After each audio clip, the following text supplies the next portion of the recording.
I like my name. I like my name a lot. This is Wilde and Tausch. Wilde and Tosh. It's Wilde and Touch, isn't it? Presented by Pella Windows and Doors of Wisconsin.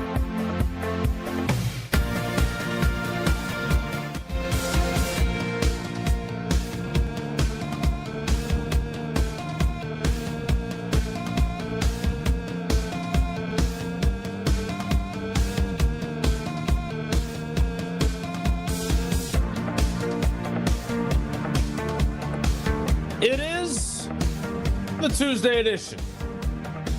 The getting used to my new surroundings. I don't know what the rules are, if I'm allowed to say where I am. If you remember last year, there were some times where I was at a location close to a stadium, football stadium.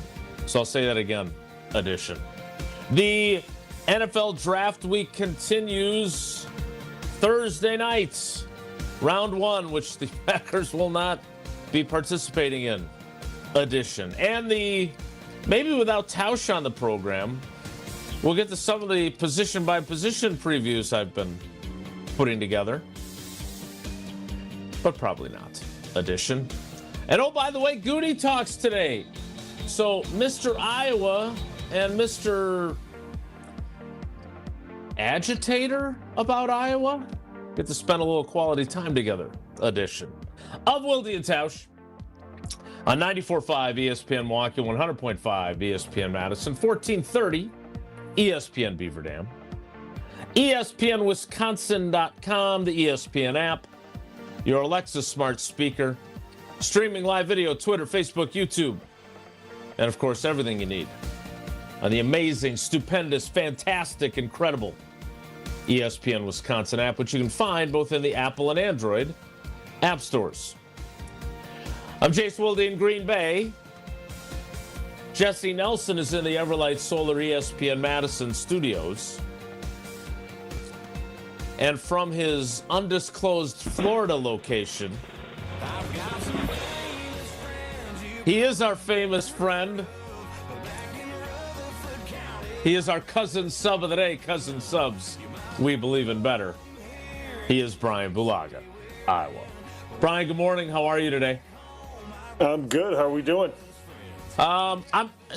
If for those that recall my previous office at the local football stadium, there was a lot of stuff in it.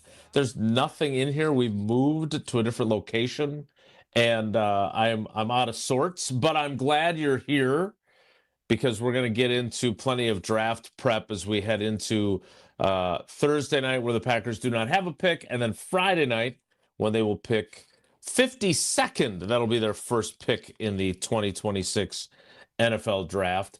Also, I thought of you immediately today when I was on Jen, Gabe, and Chewy without Jen, because she's working with the draft this week as well. Packers offensive line is not highly regarded, which I think you already knew and you had your own opinion on and your concerns about. But I think that is something that we will be addressing through the course of today's program. All right. Evan Cohen is scheduled to appear with us at 9:30.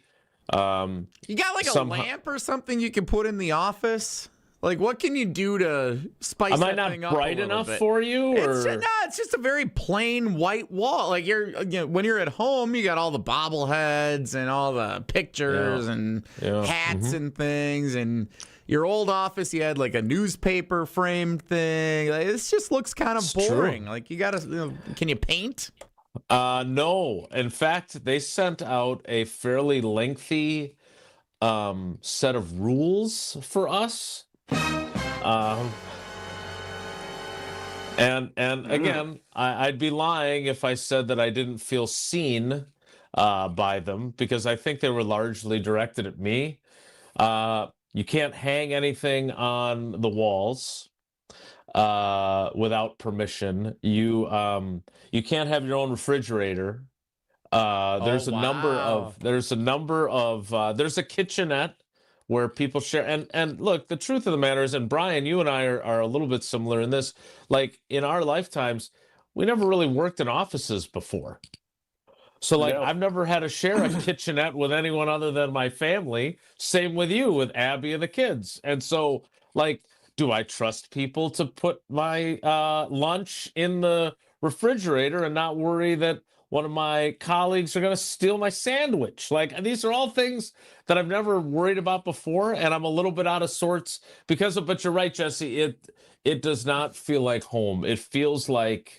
Well, I don't know what prison feels like, so I'm not going to make that comparison, but it feels like I'm in like an interrogation room, like out of an episode of Law. Like I'm waiting for Lenny Briscoe to ask me where I was on Friday at 3:30. So they gave you guys new digs.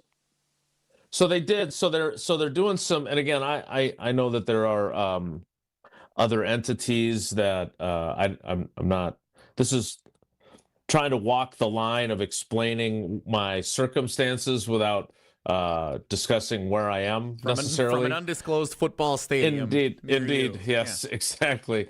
So there were offices in the old setup, and I was in mine for 20. I think we opened. I think Lambeau, the new Lambeau, the redeveloped Lambeau, opened in 2003. I think.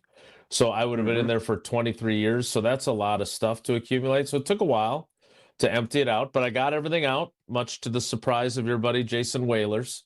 And so I had a lot of stuff in there, and the tour would come by, and people would look at the bobbleheads and the stuff I had hanging on the walls. It was like a miniature sports memorabilia museum.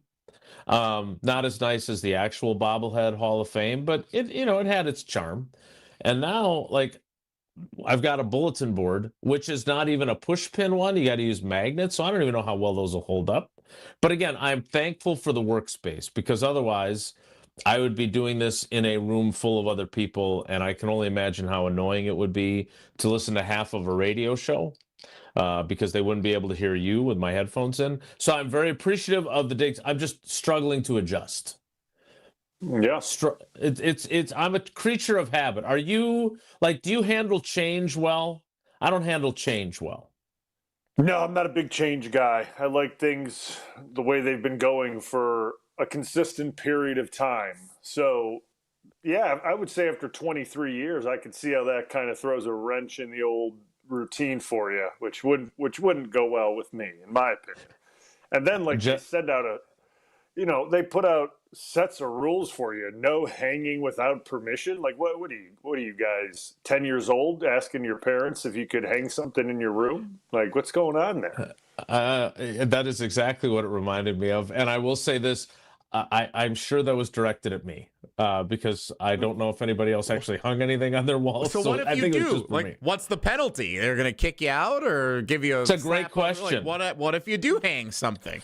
That's a great question. Also, now you have to interact with someone at the front desk of the administration offices. So, like, before we had one of those scan cards that you could walk right in and at any time during the day. Not that I don't like people. I like people. But again, I'm not accustomed to the small talk and explaining who I am. She had no idea who I was, which is fine. I don't want people to know who I am. I just want to get to my office. So I'm a little bit out of sorts. So I'm glad you're here. And I'm glad you're also not a change agent. Jesse seems to me like he likes things different. He likes to change things up. I actually like remodeling the living room or the base, like moving stuff around. When I had my apartment, I would do that when I was just living by myself. I'd move stuff around every 6 months or so, like just to change it up. Like put the TV in a different spot, add it up above the fireplace, and then I move it down below. Like, what? It's fun. Why? It keeps you on your toes a little bit. I get to try something new, and let's see what this setup feels like. And it might work, it might not, but you give it a go. It's fun. People come over, they're like, "Oh, this looks a little different. I like this." So, trip over the ottoman that they weren't expecting to be there. Yeah, exactly. That just sounds like a lot of work. It's just work. Moving furniture, moving TVs. I think another thing, you got a rug or you got a floor where, if the same things are on top, if the couch is in the same spot on the rug, like the rug or the floor gets worn under or around it, and then it stays clean, and so it keeps everything kind of fresher a little bit. Like it's a nice thing to do to move stuff around. Why there's Stanley Steamer. Have them come in, clean, do their deal. They're very good at it. We just had that done because I don't move furniture every 6 months. Yes, there's a rug down and it needed to be clean with the kids and the dog. So yeah, but to move it every 6 months, I mean, if Abby said, I want to move this every 6 months, I'd be like, all right, well, you're going to be on your own with that because I'm leaving. Like, I got to go. I got to get out of the house. I can't be here for it. Like, it's hard to believe you two don't get along, you and Jesse. Yeah, like a guest bedroom. You see the world completely differently. Move the bed around sometime, put it like in the corner one day, and then, a year later, you move it to the middle of the room. It's nice to freshen it up a little bit. You get guests staying over. Oh, this is a little different than last time. It's cool. No, guests are happy that they have a bedroom. Guests are happy that they have a bedroom to stay in with a bed in it. That's what it comes down to. Where it is in the room does not really matter at all. Like, I mean, they're not there for the decor. I mean, I don't understand, Jesse. I'm so confused on, what are you trying to make it like a 5-star hotel for people? I want them to go eventually. I want them to leave. Like, this is like it's not a. It's a. Yeah, I mean, I'm not saying come over all the time. You got friends who come up once a year. They come up for like a Badger football weekend. Go to the. We're like, oh, hey, the room looks a little different this time. Oh, is that a? I mean, that a new? Are they spending time in the room? Are they spending tons of time in the room? I mean, they're sleeping in it. It's their room for the week. It's like, how much time do you spend in a hotel when you go to a hotel? But it's a nice hotel. Like it's the same. You're concept. making my point for you're making my point for me. So why put all that effort into moving furniture around when they're not even in there? They put their bags down. They walk out of the room. And then they go to sleep in the bed, and then they wake up and they get out of the room. Like, well, I'm so confused. I'm lost. I'm lost with your. This doesn't bode well for when it's going to be him and I stranded here when you're attending a general manager's press conference later, Jason. I don't think this is an undisclosed general manager. Yeah. So today, Brian Gutekunst is scheduled to speak with reporters at 11 o'clock. In the brand new Lambeau Field auditorium, media auditorium, which is the old players' meeting room, which I thought was interesting. The team meeting room, which I had seen and I had been in way back in the day, back when you were early in your career. And McCarthy did that trick in 2010 with the empty frame of all the framed championship teams, and then yours. And I think, if I remember correctly, there were these black kind of pseudo comfy chairs with the desks that popped up. Yes, no, am I remembering that correctly? Yeah, they upgraded the chairs a little bit later on, but they were, to start, when I first got there, they were pretty just like basic folding, like fold down chairs. And we'll just say, when you got a lot of 300-pound plus guys sitting in them over time, they get a little wore out. They don't stay as plush as they were when they were initially installed. Sounds like you might want to move those cushions around a little bit, so it's not the same. I'm not 300 pounds anymore, Jesse. I'm normal weight. So thank you for the dig of pastime of mine of how I used to be. But I'm no longer 300 pounds, so I don't have to move the cushions around anymore. I don't have to buy a new bed every 3-4 years because 300 pounds is just depressing on one side of the bed anymore. But thank you, Jesse, for reminding me of how difficult it was to be 300 plus pounds. Thank you. Okay, maybe I'll come back. I will run back from the press conference when Gutey is done speaking. He is scheduled to speak at 11 a.m. Central Time. For Jesse, who likes to tell people when things happen on Eastern Time, that would be noon Eastern Time for folks like Bryan Bulaga. So I want to talk a little bit about what Brian thinks we need to get to with Gutey today. I also want to get into some of the positions of need for the Packers, and I want to spend some time on the offensive line because Mike Clay, who does a ton of film work I think he was at Pro Football Focus for a while. He's at ESPN now. He posted the composite rankings of the NFL's offensive lines. Your old group, not great. Not great at all. So we'll talk about that coming up as we get ready for Evan Cohen to join us from Unsportsmanlike. Bryan Bulaga is our cousin sub of the day. Cousin subs, we believe in better. It's Wilde and Tausch. This is Wilde and Tausch, presented. Wilde and Tausch is presented by Pella Windows and Doors of Wisconsin. Call Gina Della from Pella at 855-PELLA-WI or visit online at PellaWI.com/radio. Brew Crew Tuesdays are back on April 28th. Turio sends it deep to left, and there she goes. Catch the Brewers on local TV as they battle the Arizona Diamondbacks. Yelich launches one deep right center field. Forget about it. Oh, my goodness. Third deck. This edition of Brew Crew Tuesdays is presented by Pella Windows and Doors of Wisconsin. Tune in April 28th at 6:40 on Fox 6 in Milwaukee or check your local listings to watch the game. $2.3 million. A recent Schwab survey of Americans says that it takes $2.3 million to be wealthy. Well, you may have had your financial plan set on a bigger or a more humble number. But if you're looking for added insights on how to get there or how to avoid some tax pitfalls on the way, Annex Wealth Management is ready to listen. Mark Tauscher here, and whether your situation is complex or simple, the Annex Wealth Management team can give you wealth expertise and guidance on reaching your goals. Annex Wealth Management. Know the difference. An epic Brewers Pirates series is coming April 24th through the 26th. Kick it off with Star Wars Night on Friday the 24th. And check out a post-game laser show presented by ESPN Milwaukee. Then on Saturday the 25th, get a Brewers Windbreaker giveaway courtesy of Courts. Wrap up the series with Family Sunday fun and kids cheer free. Plus, the first 5,000 kids take home an Abner Uribe poster. Grab a seat at Brewers.com.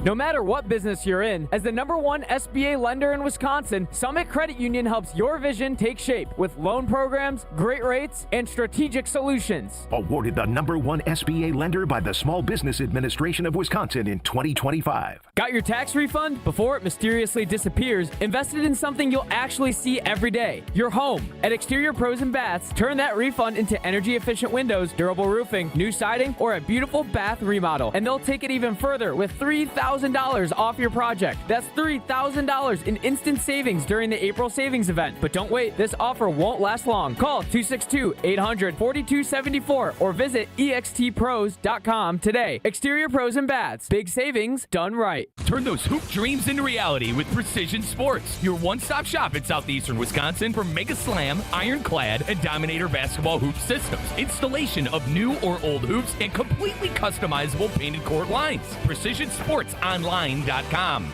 Your local bar could be your ticket to a global stage. Michelob Ultra Soccer Shootout is giving fans the chance to win tickets to the FIFA World Cup 26 at New Berlin Entertainment this Thursday starting at 6 p.m. Also enjoy Michelob Ultra at Puddler's Hall, Maddie's, and Nomad on Brady. Your neighborhood, your shot at the world's biggest game. Play for the chance to witness history. Michelob Ultra, official beer sponsor of the FIFA World Cup 26. Enjoy responsibly. 2026 Anheuser-Busch Michelob Ultra Light Beer, St. Louis, Missouri. No purchase necessary. Open to U.S. residents 21+. Void where prohibited. When you're hiring, have you ever felt like you're missing out on meeting truly great candidates for your roles? It seems impossible to find them, but they have to be out there somewhere, right? Well, they're not hard to find when you know where to go, and that place is ZipRecruiter. And right now, you can try ZipRecruiter for free at ZipRecruiter.com/radio. ZipRecruiter helps 10 million people with their job search every day. And because these people are actively looking for jobs just like yours, it's easy to find the right person right away. In fact, 4 out of 5 employers who post on ZipRecruiter get a quality candidate within the first day. But if you're not using ZipRecruiter, you're missing out. So see what it's like when the impossible is easy. When you go to ZipRecruiter.com/radio right now to try ZipRecruiter for free. Once again, that's ZipRecruiter.com/radio. ZipRecruiter.com/radio. Never miss out on great candidates with ZipRecruiter. You're listening to Wilde and Tausch on 94.5 ESPN. Presented by Pella Windows and Doors of Wisconsin and sponsored by American Family Insurance.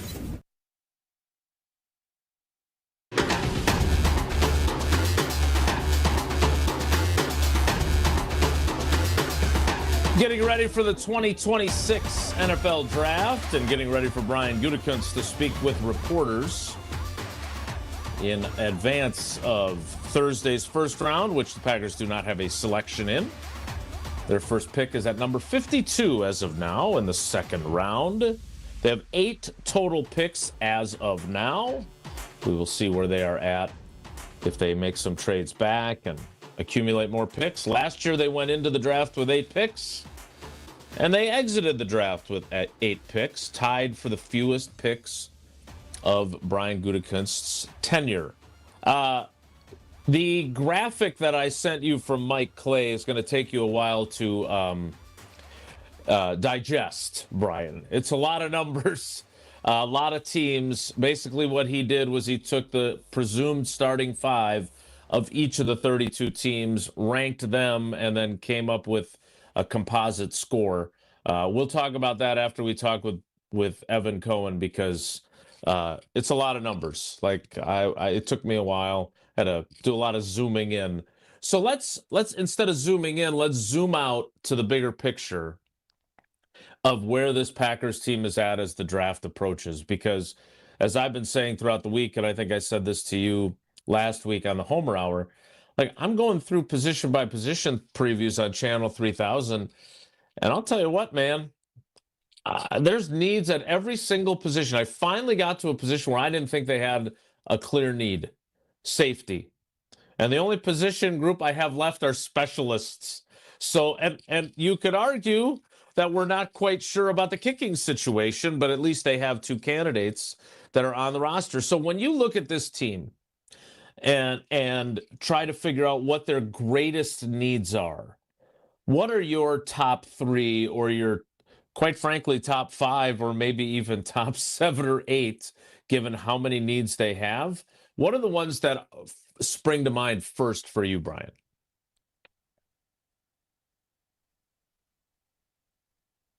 Secondary and the DBs, right? Like, I think that's issue number 1. I mean, you look at who's currently on the roster and you look at the depth chart, and it's very thin.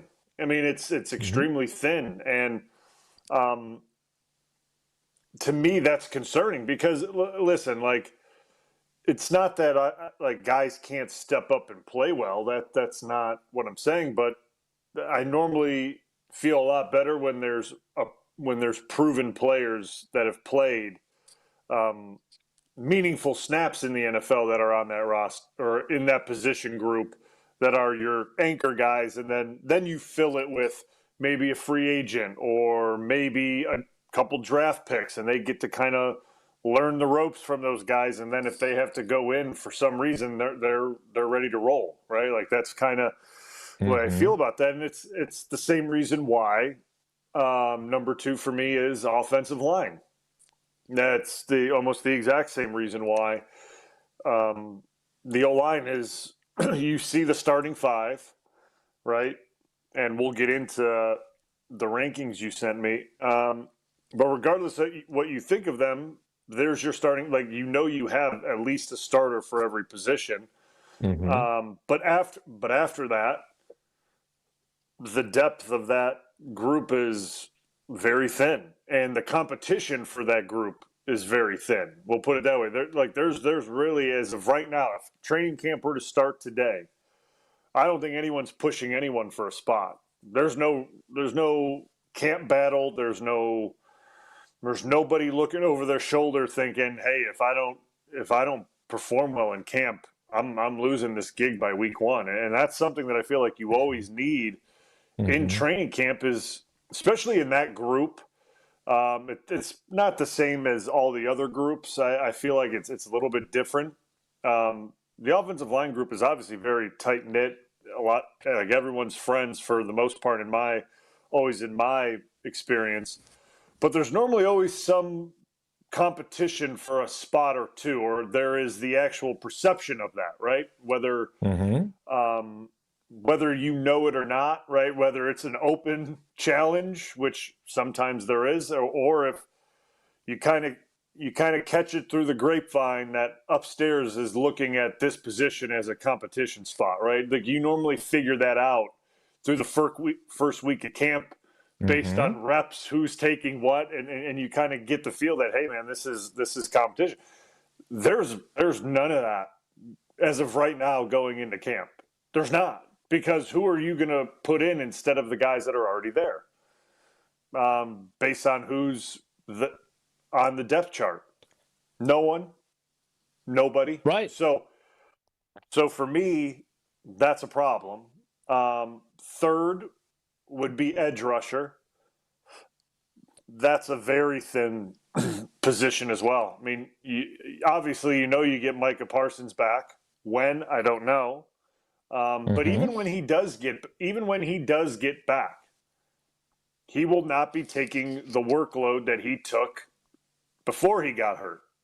He will be eased back in just like any other. I mean, offensive linemen don't get eased back in when they tear their ACLs and come back. You play the whole game. That's the way it goes. But other position groups get eased back in, and they're on a rep count and things like that, and the workload increases because you don't want something to pop up that their body's not used to. So they get eased back into action. And that's going to be the same case for Mike. It's no different, even if he feels 1,000,000%. And that's without any issues popping up in that group until Micah gets back, right? No injuries, nothing. It's already a very shorthanded group, in my opinion, which is a problem. Then look no further than right inside next to those guys, the interior part of that. You have Wyatt, you got Hargrave, which, hey, I think those two players are good football players. I really do. I like both of them. But normally you like to be 3, maybe 4. Not saying the 2 backup guys need to be those of that quality, right? Of those 2 players. But you normally like someone that can come in and do a similar job. It's not going to be as good. I'm not asking for that, because that's very hard to do in the NFL, is bring in backup that's just as good as the starters. I'm not saying, but right now there's no proven guys behind them that can fill that role. And we don't even know what this defensive front's going to look like yet. We have no idea what the structure is and how these guys fit into that. So, that's another thing on my mind that I'm thinking about. Okay, well, if we play 3 down, who's going to be the nose? I mean, and if our nose needs a break, who's going to be the replacement nose? Because we all know in that scheme, if you don't have a nose tackle and he's just getting absolutely worked off the ball, that's the middle of the defense, and you're going to get gashed up the middle, like you just are. So that's a concern of mine. Then I look around, and then I probably say the tight end group. You have Tucker Kraft. Love Tucker Kraft. Going to get paid probably going to be, if not the second, maybe the first highest paid tight end in the league fairly soon. I would, if I had to take a guess. But he's also working back from an injury.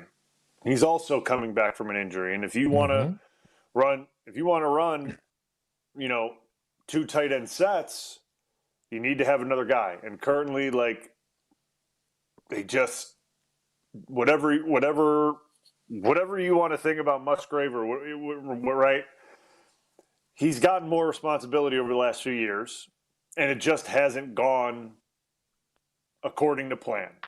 Right? We'll just say that. We'll just say it hasn't gone according to plan or what they thought it would be. So that's another group that is very thin. If you and I'm not saying Tucker Kraft, but if something happens to one of the backup guys, the depth is super thin. Then it's right. They played nobody there. They played John Fitzpatrick more than they played Musgrave last year, and then he ruptures his Achilles, and I think he's a free agent too, so he's not part of the mix. Josh Wiley played some last year, but I think what we're getting to, Brian, is the good news is they can draft the best player available, because they basically have needs at every position, which you don't expect to say about a team that you also view as a Super Bowl contender. And I get it, and you made a really good point. Every team has depth issues. No one has 22 starters and then 22 backups who are all starters in, like Joe Barry used to call them starters in waiting. No, there are guys that are backups. Now, there may be some that like you were a starter in waiting in 2010. You didn't know you were going to be doing it in like game 4. But there are other guys that they are backups. And ideally, you don't want them to have to play.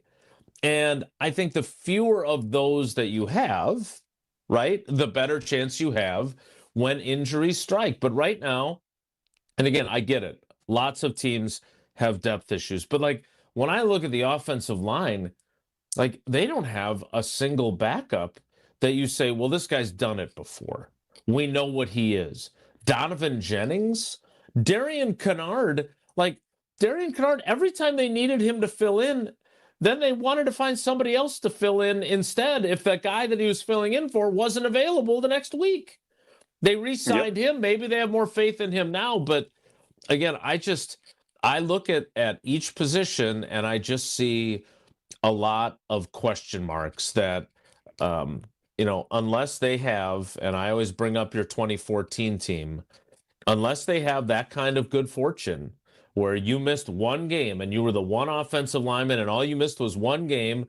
Jesse doesn't appreciate how hard it was for you to come back from an MCL after only one game. No. That's fine. But you guys, you had to move Clay Matthews to middle linebacker because you lost. Who'd you lose? That was the middle linebacker at the time. You had to make that one move. That was the one move you had to make.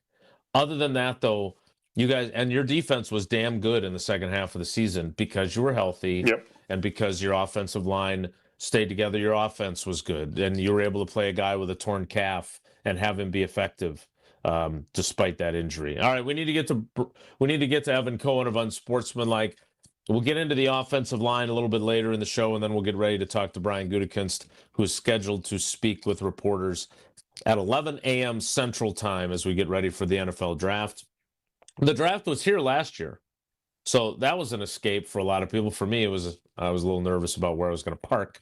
But hey, you don't have to hop on a plane or board a cruise ship to feel like you've escaped. Your next getaway is waiting in Milwaukee at Potawatomi Casino Hotel. Start with the stay. Biggest hotel rooms in Milwaukee, nearly 500 beautifully designed rooms and luxury suites that are perfect for a weekend reset, a date night, or celebrating something big. And you're just steps away from all the cool stuff that's happening inside. And if you're hungry, you've got so many options. From premium steaks at the Dream Dance Steakhouse to pizza, burritos, and quick bites at the Marketplace, Rock and Brews for that high-energy vibe, the Canal Street Cafe, Ruyi Asian Kitchen, Cream City Coffee Company. There's just food and drink specials happening all the time. And if you're planning a wedding, a birthday, or an anniversary, their event spaces are built to make it unforgettable. Sophisticated relaxation, incredible flavor, and a full night out all in one place. Potawatomi Casino Hotel. Evan Cohen joins us next. It's Wilde and Tausch. Wilde and Tausch continues next on 94.5 ESPN, presented by Pella Windows and Doors of Wisconsin, and sponsored by American Family Insurance. People hear Horicon Bank and they think local instantaneously. Over the years, was able to help them in their later years when they needed some care. So I would say that was cradle to grave experience for me. We encounter precious moments like this all the time. We have a trust administration department that can help. Our motto is together as a bank and as an organization, and then doing good. There's amazing success stories of small business entrepreneurs who now are multi-million-dollar companies. Horicon Bank, together doing good for 130 years. Member FDIC. I checked Allstate first and saved hundreds on my car insurance. Really smart. Unfortunately, I didn't check if I took the gas hose out of my car's tank. Ooh, not smart. And I drove off while still attached to pump number 3. Yeah, checking first is smart. So check Allstate first for a quote that could save you hundreds. Potential savings vary, subject to terms, conditions, and availability. Allstate North American Insurance Company and affiliates, Northbrook, Illinois. I know that hiring can be challenging. You need someone to match your role perfectly. Well, now you can meet them fast on ZipRecruiter. Build your team, build it sooner. Meet your match on ZipRecruiter. Just head to ZipRecruiter.com/free right now to try it for free. That's ZipRecruiter.com/free. Meet your match on ZipRecruiter. Try it free.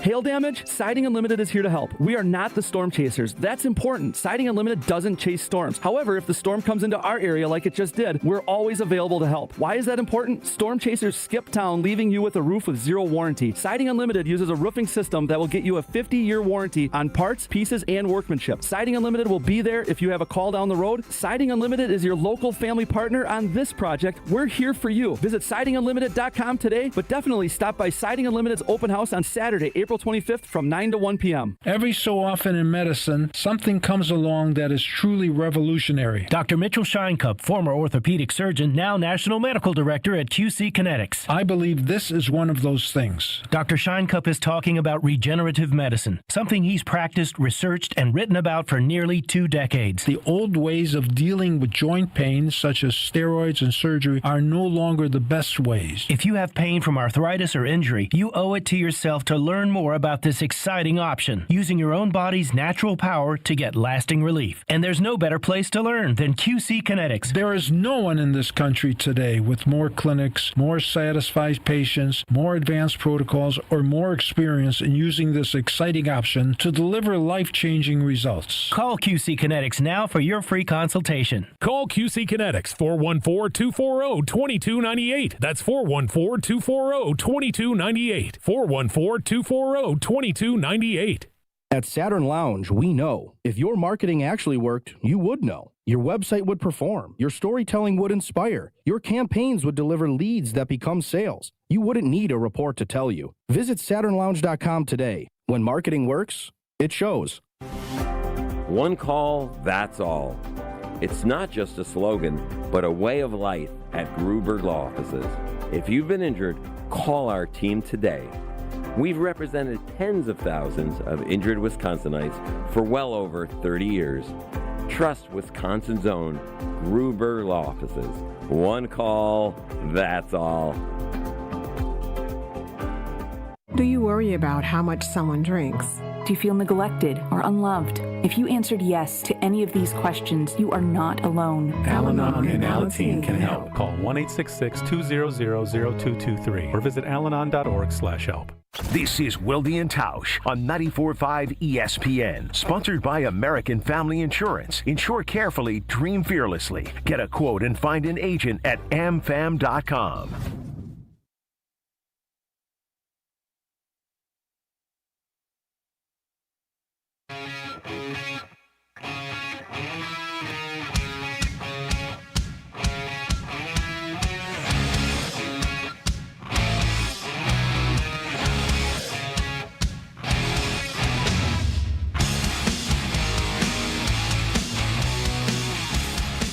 Joining us now on the Yuengling guest hotline. Yuengling, the oldest brewery in America, now in Wisconsin. 6 generations, family owned and operated. DJ Yuengling and Son, Pottsville, PA. Enjoy responsibly. It is Evan Cohen of Unsportsmanlike. Evan, good morning. How are you? Jason, Brian, Jesse, how are you guys? Good. Let's just get into it. Yesterday, Tausch got after you pretty good, and then today he's not here, conveniently. But I don't know, maybe he just didn't explain this very well, but he was trying to tell us how ridiculous of a take you had. And Jesse, let me know if I'm misrepresenting anything Tausch said yesterday, because I definitely don't want to end up on his bad side. I have what Tausch said yesterday. Like a good producer, I'm ready to go if you want to hear what he said. Like a good producer? Yeah. You know, no wonder I'm so shocked. Yeah. Sometimes there's some questions around here. I'm ready to go. This is Tausch from yesterday. Do you have what Evan said, though? Because that's what a really good producer would have. I don't even know what I said. Yeah. What are we talking about? No, I don't, but Evan's here to defend himself. So. Like a good producer.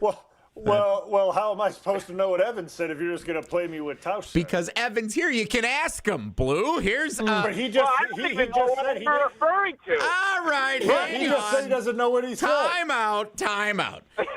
Yesterday. Yeah. Tausch and I both heard the unsportsmanlike crew, Evan and Michelle. Canty was also off on draft week. Something about all the NFL players taking weekdays off on draft week, apparently. So there was a conversation about draft philosophy because Jeremiah Love, according to Adam Schefter's draft intel piece at ESPN.com, projected to potentially go number 3, as high as 3 to the Arizona Cardinals. And Evan, what were you and Michelle talking about yesterday morning with that potential projection of the Cardinals selecting Jeremiah Love? Would you like to fill in Bryan Bulaga? Okay, so now, to Bulaga, now I know what they're referring to, so I can convey my take. My take is take the player's name out and even take the name of the team out. I do not believe a bad team should take a running back really at any point in the first round, but definitely in the top 5. My overall point is, let's say Seattle and Arizona 3 years ago made a trade that included Seattle getting Arizona's first-round pick in 2026. And the Seattle Seahawks had the 3rd pick in the draft this year as Super Bowl champions, and they wanted to take Jeremiah Love to replace Kenneth Walker. Fine, I could deal with that. But a bad team taking a running back in the top 5, to me, is utterly ridiculous. That was my take. Thank you for summarizing. Brian, do you feel like you are fully up to speed now on what the commentary was from Evan yesterday? Yeah, because a part of me really agrees with Evan on this, so I want to hear what Tausch has to say. Plot twist, as the kids say. Let's go. Well, good luck, because here's what Tausch had to say yesterday when we discussed that on this show. At some point, you need to start winning, and it can't just be about what's next. Like, if you have a good player in front of you, you take him and you build around him. That's why. Like, it's so easy to sit here and play fantasy football and to do all this stuff, but the concept of he's too good for us right now. How you get better? The Houston Texans a couple years ago could have said, well, we're not very good right now. Why would we draft Will Anderson? Because he becomes a stud and your defense becomes good and you win playoff games? That's why? Why would we draft why would you draft Saquon Barkley? I don't know, because he's a really good player, and I think that you ended up going and winning a playoff game. And if he hadn't bungled everything else, maybe the Giants would have been. Then maybe. Oh, you shouldn't draft him. He's too good. Good players help you win. And the draft is supposed to help you get good players. So this whole concept of we're just not ready for him. Well, get ready or get out. That is one of the worst takes I think I've ever heard. Because I never, ever, ever said Jeremiah Love is too good in this for the Arizona Cardinals. What I simply have said is it's not a position that impacts winning. I agree, Tausch, not here today. You know what impacts winning? Other positions, like, I don't know, offensive line, which, oh, by the way, Mark Tauscher, you played. So did Bulaga, right? Edge rusher. You brought up Will Anderson. What a horrible comp. Edge rushers can impact winning more so than a running back can impact winning. Bulaga, what the hell is he talking about? What I'm saying is, if I'm Arizona and I don't have a quarterback, you know what I do? I build a team so a quarterback can walk in easily. I get 10 Bryan Bulagas and Mark Tauschers. I just load up on those guys, so I have 2 lines worth of great offensive linemen. Then Jesse and Jason could run through a hole that you guys would create. What the hell is Tausch talking about? Yeah, I mean, to compare the edge rusher to the running back is a crazy comp. Laughable. It's just, I mean, Tausch is. I don't know why Tausch would have gone with the running back to the edge rusher. I mean, everyone knows.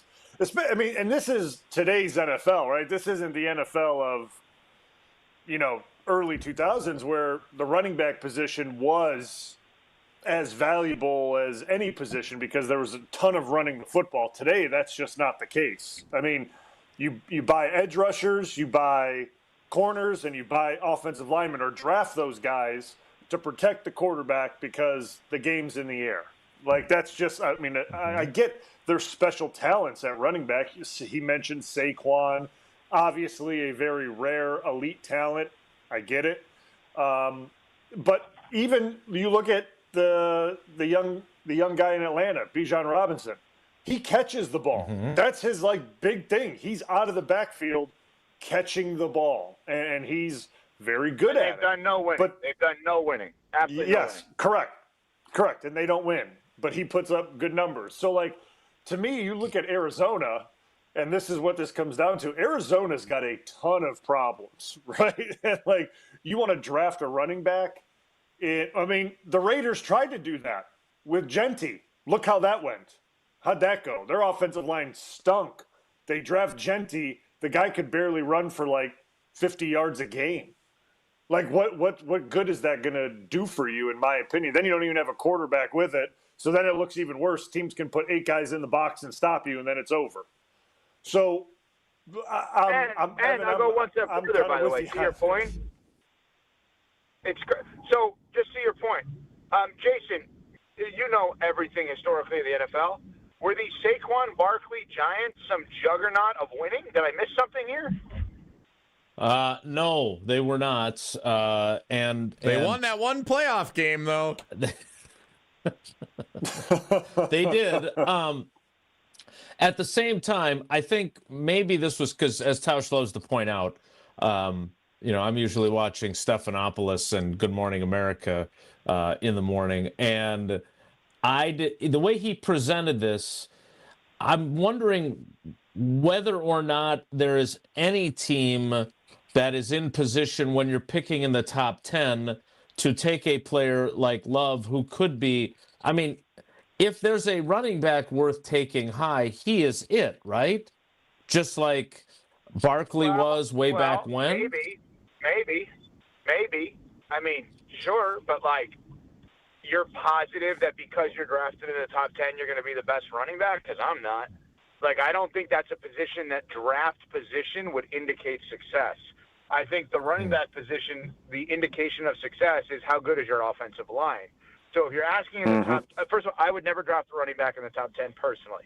If you're saying to me, which team could I, Evan, justify drafting a running back in the top 10 under the premise that I would never draft a running back in the top 10, there is only one. And that one is obvious, and it's Kansas City, because that's the only one that you could make the case, could that be a finishing piece, just because Mahomes is the starting piece at all times. Now, they went out and signed the Super Bowl MVP in Kenneth Walker, so I wouldn't do that. But that's just my overall personal philosophy, and I do believe that teams are at their best when they make it easier for a quarterback to walk into a situation that is ready for them to walk into, not for them to create, right? Like, it is easier for Jordan Love to walk into Packers starting quarterback role when the offensive line ahead of him is pretty good. Not hard to figure out. Yet somehow the guy who played offensive line, and Mark Tauscher, can't figure that out.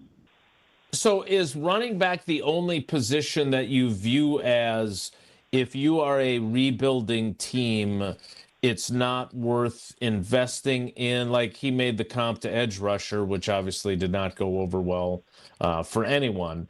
I'm curious, are there other, like, is wide receiver that, like, if you don't have the quarterback yet and your offensive line isn't great, and they took Maserati Marv last year, right?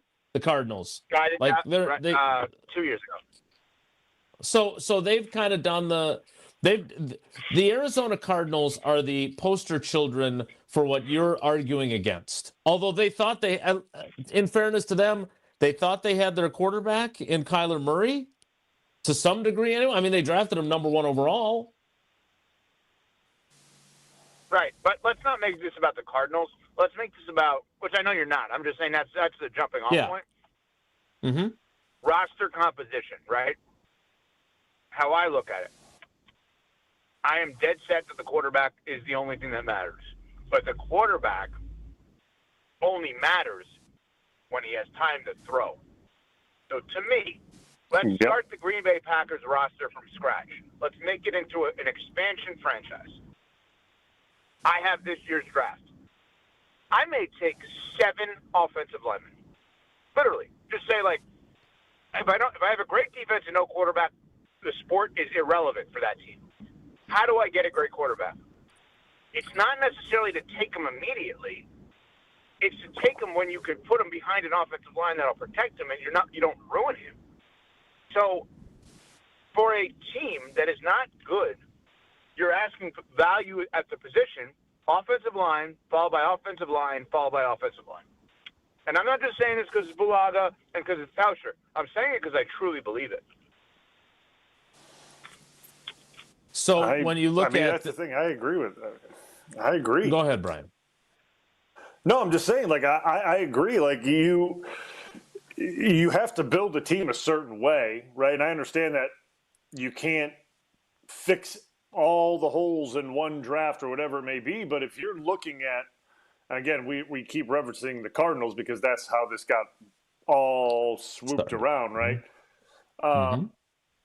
You could put any quarterback you want in there and draft your running back, and what's going to change for you?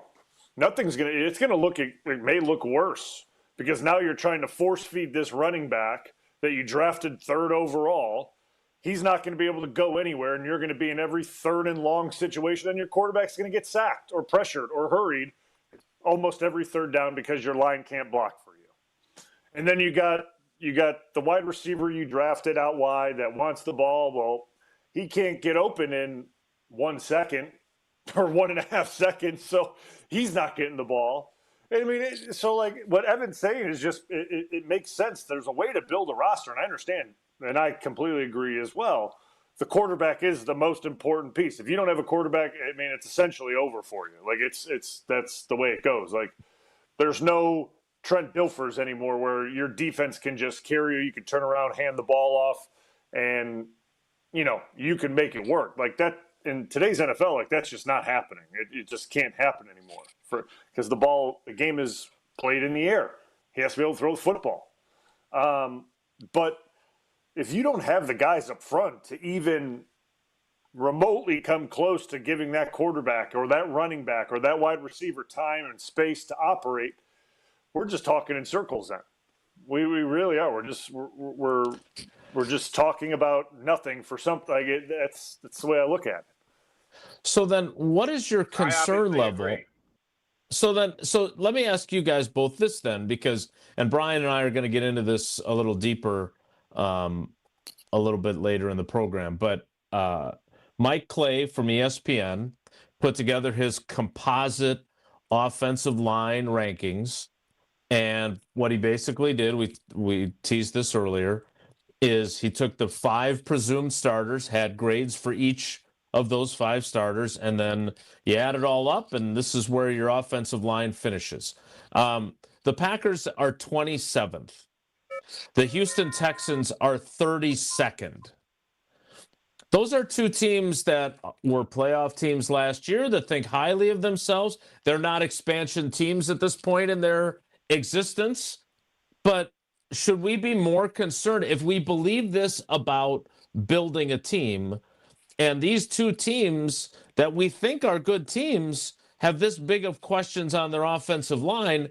Do we need to be looking at these teams differently, Evan, based on your drafting theory, or is it different because they're established teams and at least these guys aren't rookies? They feel like they've all played football for them. Yeah, it's a good question. I guess I look at it as like my quarterback rules that we always joke about. Don't pay a wide receiver to make a quarterback good. Pay a quarterback to make wide receivers good, right? So last year, first round of the draft, Matthew Golden goes 1 overall. Not 1, oh my God, first round pick, the Packers, he doesn't go 1 overall.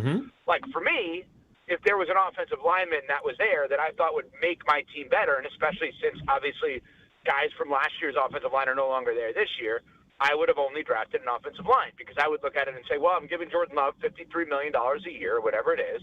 I am now paying him to make wide receivers good. So if I have B-level receivers, it's his job to make them A-level receivers. How does he do that? Give them the most time possible. How do we give them the most time possible? Just stack up offensive linemen, and not have them on the same contract relative to the rookie scale contract. Get as many guys that are good across that offensive line, and then I'm not going to necessarily pay money like I did or use draft capital to get Matthew Golden. And if Dobbs walks, fine. If I need to trade Wicks, fine. But it's fine. I could just churn it because the protection I have for my franchise quarterback allows me to spend less and invest less in wide receivers and invest more across the offensive line. So I don't know the specifics of the Packers' offensive line. I know it looks different. Jenkins not there, obviously. But, I wouldn't have used the first on Matthew Golden, no matter how many people brought up, hey, wide receiver, first round, they haven't done it in forever, and you're in Green Bay, and it's going to be fun. Cool. Give me the old boring guy from Iowa. Okay. Yeah. You know what I mean? That's what I want. Great That's point. What I want. Yep. No, really good argument. Evan, what are your draft plans before you talk to ESPN LA? You made the trip here last year. Are you going to Pittsburgh? Yeah, we're going to Pittsburgh. Yeah, we're going to Pittsburgh tomorrow. Rodgers will be with us on Thursday morning. No, we're doing the show there Thursday and Friday. What is going on? You two know him. What is What are we doing this again? Why does he want to do this? What is he waiting for? I will let Bryan answer after I say this one thing. I reached out to him because, as we may have mentioned on the show, we moved offices here, and I had his Wisconsin Sports Awards that he never picked up before he departed in 2022. And I texted him, sent him a picture. I didn't want to ask him if he's playing this season. I didn't say anything about Mike McCarthy. And, of course, I didn't get a response, which I know Bryan is used to with him as well. So I have no idea. Bryan, why is he doing this again? I don't know. I don't know. Because he can is the answer. Yeah, because he can. I haven't spoken to him, but it seems like it's going to be another June, July decision, is what it appears, if I had to take a guess. But anyone's guess is as good as mine at this point. I have no clue what he's thinking, what he's going to do. I wouldn't even know. So frustrating. And the thing is, the storybook ending with McCarthy and Rodgers, right? That's amazing for Packers fans. Well, here's my take. It's amazing for Packers fans. I'm not sure why it's amazing for Steelers fans. Yeah. It may not be. For Steelers fans. I love McCarthy. I love McCarthy. He's the most underrated NFL coach probably in the last 20 years outside of Belichick. Yeah, I just called him underrated. That's a whole different topic. But anyway, point is, McCarthy's great. Great. But that reunion ties a bow on a great run in Green Bay. And if I'm a Packers fan, I kind of sit back and I'm like, you know what? Good for those guys. I'm glad they kiss and make up. I'm glad everybody's cool. It kind of retroactively makes me happy about that era. It's easy to envision him coming back to Green Bay. It's easy to envision Mike in front row. The Packers whole thing. Kind of cool. We're going to find in terms of the Rodgers legacy long term. Awesome. Why does that make the Steelers good in 2026? Because they have waited for him. And I'll just tell you this. I'm not saying Ty Simpson, Alabama's going 21 to Pittsburgh, but Adam Schefter dropped a little nugget today saying that Mike McCarthy and Ty Simpson really hit it off at the Combine, and those two really do like each other. Adam said I wouldn't make too much of a big deal about that. And then afterwards I said, how am I not making a big deal about a quarterback and a coach hitting it off? That kind of seems like a big deal. Mm-hmm. Good point. So, and maybe that's typical Aaron, right? He's waiting to see if they draft a quarterback, and if they do, he's like, I'm not coming back. He needs to make sure that he's not in competition with anyone, maybe? I don't know. I'm reading into it recklessly, but that's... I don't even know if they drafted Ty Simpson at 21 or whatever it is overall, and he came back, there would be competition. That wouldn't be competition for him. No, I'm just being... Bryan, fair. No, you're right. You're right. Competition, bad word. Because I think that would be the best case scenario for Ty Simpson would actually be that. I wonder if it's Rodgers not wanting to deal with wanting to deal with. Oh God, I got to look over my shoulder again and ask questions about my mentorship with this guy. Let me just play football because I know he was good with Jordan Love. Everybody says that. I'm not down. Right. Yeah. No, I think you're right on that. Yeah. Say hi to our LA teammates. Thanks. Thanks, guys. That is Evan Cohen of Unsportsmanlike. I feel like, Jesse, maybe his position was misrepresented by Old Boy yesterday. Is that fair? No. I think that was a pretty... Tausch was a little radical in his response, and I think that Evan and Michelle had a pretty warranted discussion about how to approach the number 3 overall pick yesterday. So I think everybody's exactly painted the way that they should be on this entire matter. They're right on point. All right, we still got to finish up the 9 o'clock hour. We'll do that, and then we will get into the Packers' offensive line and this Mike Clay rating, because I really think this is fascinating. And we've got Bryan Bulaga in as our cousin sub of the day to help us make sense. That's all still ahead. It's Wilde and Tausch.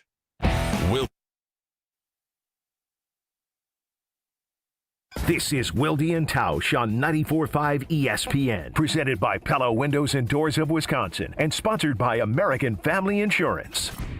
There are over 700,000 people in the Wisconsin retirement system, from the entire UW system to local police, firefighters, and publicly employed teachers. A powerful program, but you might have questions. Join Annex Wealth Management on Thursday, April 23rd at 1 p.m. for a free webinar. WTMJ's Steve Scafidi and experts from Annex will explore scenarios and answer your WRS questions live. No sales pressure, just education. Understand your WRS potential. Thursday, April 23rd at 1 p.m. Click events at annexwealth.com. Wisconsin weather doesn't ease into spring. It keeps you guessing. That's why your windows and doors need to handle everything. At Pella Windows and Doors of Wisconsin, we build for year-round comfort. Now get 0% interest until 2030. That's years of no interest, so you can upgrade now and pay over time. Plus, enjoy a free in-home consultation, expert installation, and a 10-year limited warranty. But order by April 30th. Schedule today at PellaWI.com. Mark Tauscher here, and if you know me, you know I love Wisconsin. That's why I'm a UW Credit Union member. Their team's been all about Wisconsin since 1931, and they love making banking easy for members. Whether it's with their convenient mobile app or with the great perks like early payday to get you paid sooner. Stop by any of their local branches or visit uwcu.org to join and become a UW Credit Union member like I did. Federally insured by NCUA. Terms and conditions apply. Get the beat of the Bucks straight from a fan favorite and Bucks legend. Welcome to the fantastic voyage. Marcus Johnson, the captain of this vessel. Tap into Here District with Marcus Johnson, a Bucks Plus audio production. My first mate, Chris Johnson, the only father and son tandem. Your weekly pulse on the Milwaukee Bucks and conversations with the biggest names in basketball. This week on the pod, Marcus and Chris talk to the Athletics' Zach Harper. Find Here District now on Bucks.com/plus, the Bucks app, or wherever you get your podcast. Fisco is always there for your auto body care. When accidents happen, Fisco Auto Body on Forest Home in Franklin is there when you need them. Got a broken mirror? They'll take care of it. Dented bumper? Scratch paint? Fisco Auto Body will take care of it. If there's any damage you need fixed, Fisco has you covered. Their expert workmanship is guaranteed for the life of your vehicle. So stop in for all of your auto bumps and dings. Once again, you know the line. That's Fisco. Wesley Financial Group is not a law firm. I'm Chuck McDowell, founder of Wesley Financial Group. Did you buy a timeshare because they told you it was a great investment? That's a lie. Most timeshares can be bought online for $1. To find out what your timeshare is worth and to cancel it, call us today and we'll send you our timeshare exit kit free with all your options for cancellation. Call Wesley for your free exit info guide. 800-885-3333. That's 800-885-3333. Spring cleaning isn't just for your house, it's for your life. If your job is getting old, it's time to clear the clutter and spring into IT. Go to My Computer Career. My Computer Career helped me get the skills and certifications I needed to start a new life as an IT professional in months, not years. Earn the certifications the top employers are looking for right now. Visit mycomputercareer.edu and take the free career evaluation to see if it's time to spring into IT. Financial aid is available to those who qualify, including VA benefits. Hi, I'm Greg Fritsch, president of the Center for Veterans Issues, inviting you to get involved in supporting the CVI mission. The Center for Veterans Issues is proud to serve veterans across Wisconsin. Each year, we help more than 1,200 veterans stay housed, find meaningful employment, and connect with the support they've earned. From housing assistance and and job training to case management and suicide prevention outreach, our team is here to help veterans build stable, independent lives. If you're a veteran in need of support, visit cvivet.org. Donations can also be accepted at cvivet.org/donate. You're listening to Wilde and Tausch on 94.5 ESPN. Presented by Pella Windows and Doors of Wisconsin. Call Gina Della from Pella at 855-PELLA-WI or visit online at PellaWI.com/radio.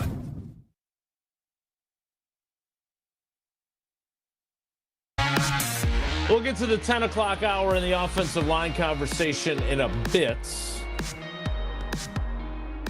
But I think Evan Cohen, the best thing that he said there, and it maybe is a little bit controversial, or maybe I'm just guilty of getting swept up in the euphoria of the Packers drafting a wide receiver in the first round for the first time in 23 years.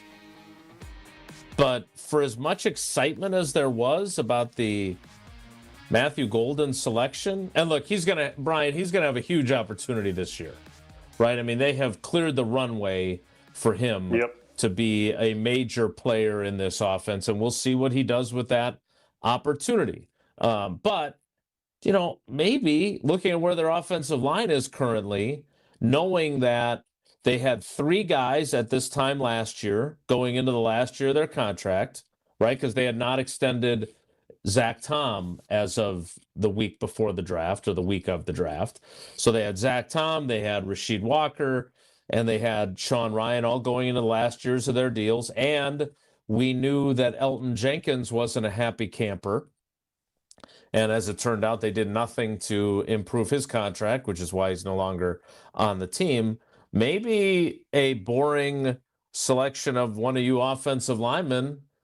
Maybe we'll look back on that draft and say, yeah, it was fun for Mark Murphy to get up there with his big spiel about drafting a wide receiver in Green Bay while they were hosting the draft. But maybe they're going to regret not adding another good offensive lineman. Evan might be very well right about that. He could be. I mean, I think Golden has a ton of potential. It can be a really good player. I think there's all of that. I mean, we kind of finally got a good glimpse of it, unfortunately, in the final game of the season, right? Like it took till the end of the year to see what the young man could do and how gifted he is. I get all that. But now you fast forward now to this year, right?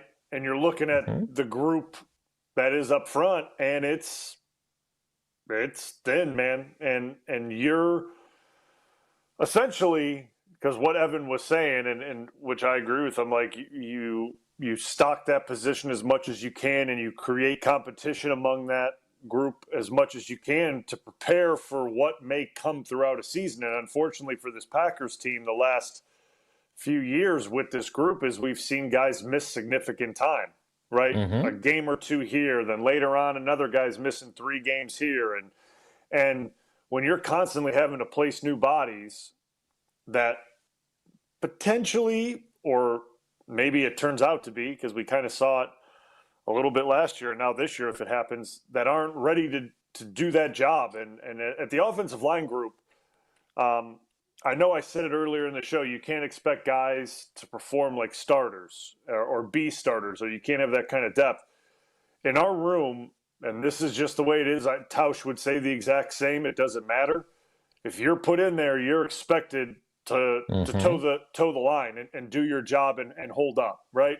Like guys around you will do their best to protect you and help you out when needed, and we understand our weak points better than any other group, I feel like. Maybe the quarterback knows it too, because he's obviously behind us. And Aaron always knew if we had someone in, how to protect that guy. But there's no one that knows each other better than we do. So if we know that there's a premier player going up against the guy that got put in there for the week, we're most likely Corey is going to slide that way every time. And Corey's eyes are going to be Corey may be looking at a different linebacker, but chances are his body and his hand is in that A gap protecting that guard or whoever it may be. And same thing at tackle. if a new tackle's in, that guard is always has his eyes just out there in case that DN jumps inside so he can lay a body and a hand on him. So, like, we know how to protect each other based on that. It's just that at times you're going to have to be able to handle your job one-on-one, and you're not going to get any help. You have to be able to execute the job just as well as the guy in there before you, and that was always the standard. Didn't matter if you were the backup, the starter. There's not supposed to be a drop-off in performance with that group, and I know it's unrealistic, but that was our mentality when we were there with Campy and the guys that were there. Like, if you go in, you're expected to win. You don't get a break because you're a backup, and it's not like, oh, well, pity us. We lost our starter for the game, and we had to play with the backup. Like, that's not the way it is, but this group right now, if a starter goes out, there is not a commodity behind them. There's just not a commodity behind them. So you look at what maybe could have or should have been done in last year's draft, preparing to lose these guys this offseason, losing Sheed, losing Elton. Obviously, they retained Sean Ryan, but now take one of your backup. Basically they had to do. Right? I mean, again, Sean Ryan's a guy, and we'll get into the offensive line here coming up, but Sean Ryan's a guy, kind of like I said about Darian Kennard, it always felt like they were looking for somebody better, right? They were rotating him with Jordan Morgan. Like, it's just, so it'll be, I admit that I have a bias because, first of all, the offensive line area of the locker room was always my favorite area, right? Most relatable guys would give me a hard time. Like, I like that section of the locker room. And they're always the smartest guys too, that can give you, when you actually tried to give insight, you were great, which I appreciated later in your career.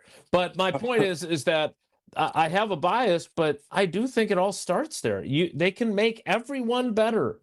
They make your running back better. They make your quarterback better. By making the quarterback better and giving him more time, they make your wide receivers better. And that's why I want to get into these rankings, because how a team like Houston, which fancies itself a Super Bowl contender, has the worst rated offensive line in this, and the Packers are 27th, that strikes me as danger for those teams. We'll get into that to kick off the 10 o'clock hour with Bryan Bulaga as our cousin sub of the day. I want to remind you to tune in to Behind the Bucks on the Bucks Plus Audio Network, presented by Gallagher, your trusted insurance broker and HR and benefits consultant. Right now, it's the Bucks versus the world, the story of the 1987 Bucks taking on the Russians, narrated by Charlie Behrens. That is available right now. You can find it Behind the Bucks on the bucks.com/plus website, plus the Bucks app, the ESPN Wisconsin app, and wherever you get your podcast. Behind the Bucks, presented by Gallagher. The 10 o'clock hour starts in 2 minutes, so stick around. It's Wilde and Tausch. With 18 unforgettable holes on 250 acres of natural private land, the Bog provides the ultimate golf experience. After your round, stop in the clubhouse for food and drinks. Call 262-284-7075 or visit golfthebog.com. Don't go anywhere. Another hour of Wilde and Tausch, presented by Pella Windows and Doors of Wisconsin, is coming up next on ESPN Wisconsin, the ESPN app, and Wisconsin On Demand. Look, it's Jake from our store in Kenosha. Hi, Monica. Hi, Sarah. Hi, Rick. Your email said you had a big surprise. Look and tell me what you see. Wow, I see 9 perfect examples of the classic diamond solitaire engagement ring. They're gorgeous. These rings are exactly what people imagine when they hear the words engagement ring. Monica, do you think it will always be like that? Evermore. That long? And each of these is 3/4 of a carat. $998. Unbelievable. So how much do we sell them for? That is how much we sell them for. Can we do that? We're the largest employee-owned jewelry company in America, Rick. We can do anything we want. But for how long? Evermore. People can choose any of the 9 most popular style solitaires, 3/4 of a carat, and each of them was created in the heart of a miniature star. 5 different diamond shapes, 2 colors of gold. Evermore. Just $998. Or $1498 with 1 carat diamond center with diamonds on the side. Learn more at KesslersDiamonds.com. Summertime is when the largest number of homes hit the market, which makes it the bottom of the 9th for sellers. Homes that show well, get priced right, move first. Yeah! This is Tony Wendorf with Tony Wendorf and Associates, powered by Keller Williams. And I'm Sal Alioto. In a crowded summer market, smart pricing, preparation, and expert local strategies make all the difference. Get started today with our white glove selling experience at wendorfteam.kw.com. Tony Wendorf and Associates. A real estate team driven by faith, gratitude, and results. Seriously injured? Make one call. That's all. Tune in to KBN every day at 2 o'clock. Kyle Brust and Nortman. 94.5 ESPN is WKTI and WKTI HD, Milwaukee. A locally owned Good Karma brand station.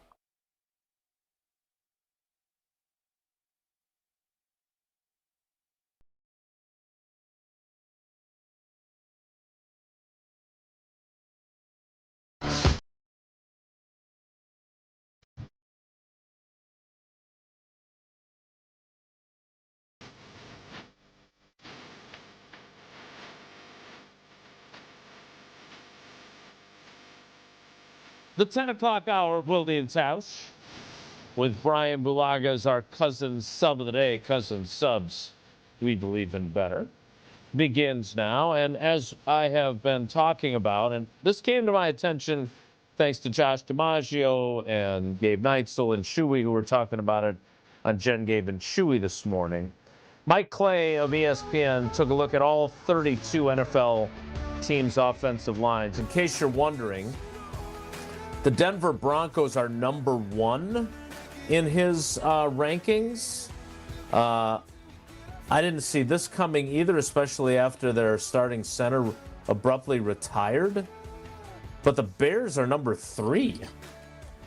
And the Packers land at 27th, with the Houston Texans having the worst offensive line. Basically, if you're in the dark red, you're really bad. If you're in a lighter shade of red, you're just sort of bad. If you're in the white, you're kind of mid, as the kids say. And then varying degrees of green make you good. The Packers have one green offensive lineman. That is Zach Tom.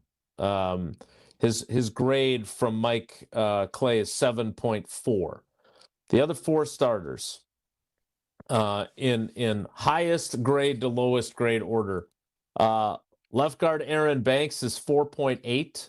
Jordan Morgan is 4.5. Anthony Belton is 3.9, and Sean Ryan is 3.6. Other teams with bad offensive lines, which I don't think surprised me. The Packers and the Texans are the ones who did. The Pittsburgh Steelers are 30th. The Miami Dolphins are 31st. The Cleveland Browns, Elton Jenkins' new team, is 29th. Yeah, that's what I expect. Cincinnati is 28th. Like Bryan, generally speaking, not a good offensive line, not a good football team. Yeah, that's normally the way that goes. And I'll put it this way. In a long time, I mean a long time, I've never seen a Packers offensive line preseason rating of that nature. And listen, everyone knows I've been on this show, been on with Homer, I've been on with everyone. I don't take stock in PFF grades. Everyone knows that, right? So so hear me out with that. But to his credit, I'm sorry, I'm losing his name. Who put this together? Mike Clay. You said it like Mike Clay. He's done pretty good research on it, and you're looking at where he has people ranked, and there's pretty good data on it. Like, I mean, I'm not sitting here and saying that like, oh, well, he based it on PFF grades alone, because if it just said based on PFF grades alone, I would say this is a junk list. Get rid of it. It doesn't make. I don't like it. But that's not what this is based on. And I'm looking at his rankings and seeing teams, and I agree with a lot of where he has people rated, right? Like he's got Houston at 32, Miami at, I think, 31. Those are interchangeable in my opinion. right? Like I think both of those could. So like I feel like he's spot on with kind of how he has these teams ranked. I would love to talk to him about the Bears at 3. I think that's an overrating. I truly do. Like that would I'd like to. Like they have Thuney at 8.9, which brings that average up for everybody. Which I get. Thuney's a special player. He's really good, but that doesn't mean the rest of the group is that. He's got 3 guys with green mean, grades for them.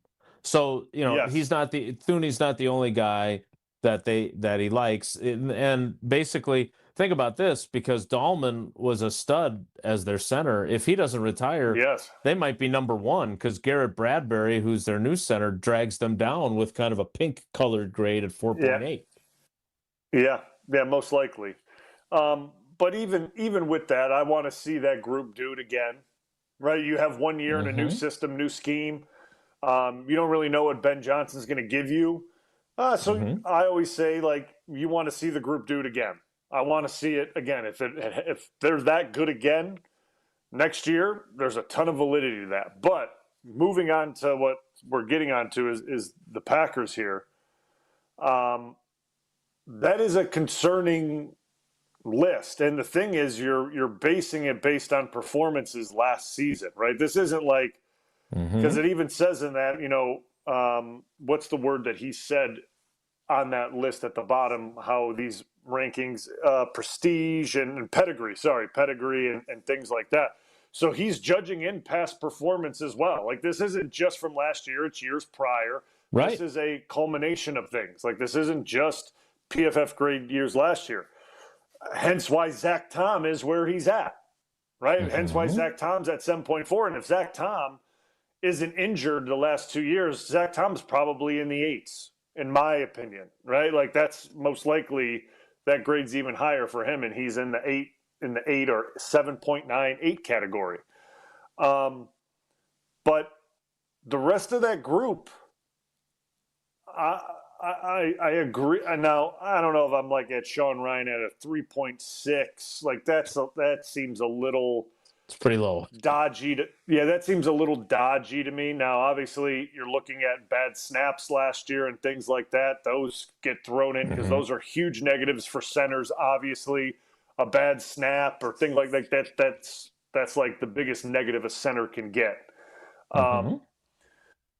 But the rest of the group, like, you look at past year's performances, Jordan Morgan doesn't have a bunch of performances to go based on, right? I mean, he doesn't have a bunch of snaps to go on, so you can only judge based on the tape that you have. And it hasn't been good, right? It hasn't been good. Then Banks last year, inconsistent and injured, played better towards the end of last year, but you look at the inconsistencies early on, and you're injured and you're not playing, so you're not able to improve your performances. You're not playing.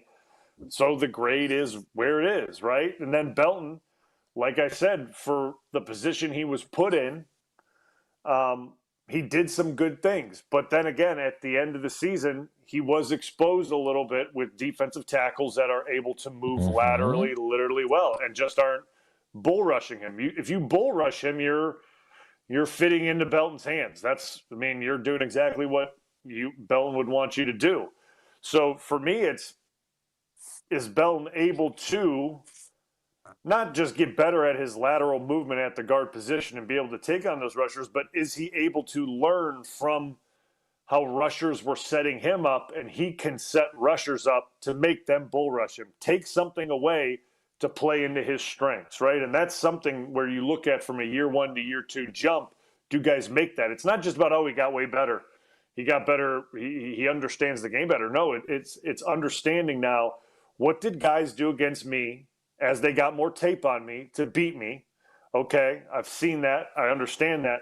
How can I now start baiting guys into doing things that I want them to do that's to my strength? And that will be the game that hopefully he develops from year 1 to year 2 and in a training camp, that he's able to now figure out how to kind of dictate pass rushing and things like that, and get guys to do what he wants them to do.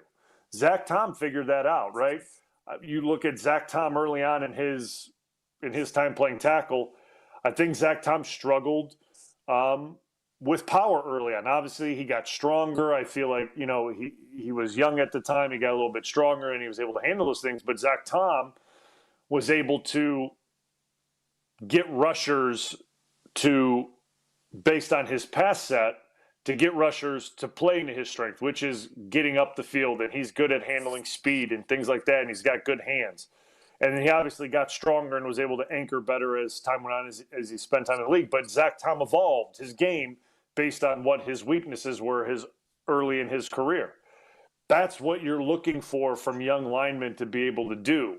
Sean Ryan's going to be a great example of that, and how he's able to see what he did at center in his whatever it was. What was it, 8 games, Jason? Yeah, 7 games? I don't know what it 9 starts. I believe he made 9 starts. Yeah. See what he did in his 9 starts. And you got to be super critical of yourself, right? You have to look at these things super critical and be a tough evaluator on yourself, so that no matter what people say about you, you're like, yeah, like I said worse things about that or to myself, and I expect more of myself. But it's been critical and learning from that and say, okay, how can I not just improve on that, but now how can I start dictating what I do to these guys and setting things up for myself to make my life easier. So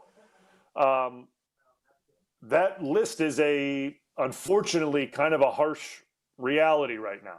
That's where it's at. And I'm not trying to be, a bleep hole. We'll put it that way. I'm not trying to be that. I'm nothing really not. worse than a bleep hole. Yeah, I'm not trying to be that. But you're looking at past performances and what went on last year, and then you're bringing that into the new year, and that's just where we're at. So I want you to give this some thought during the break.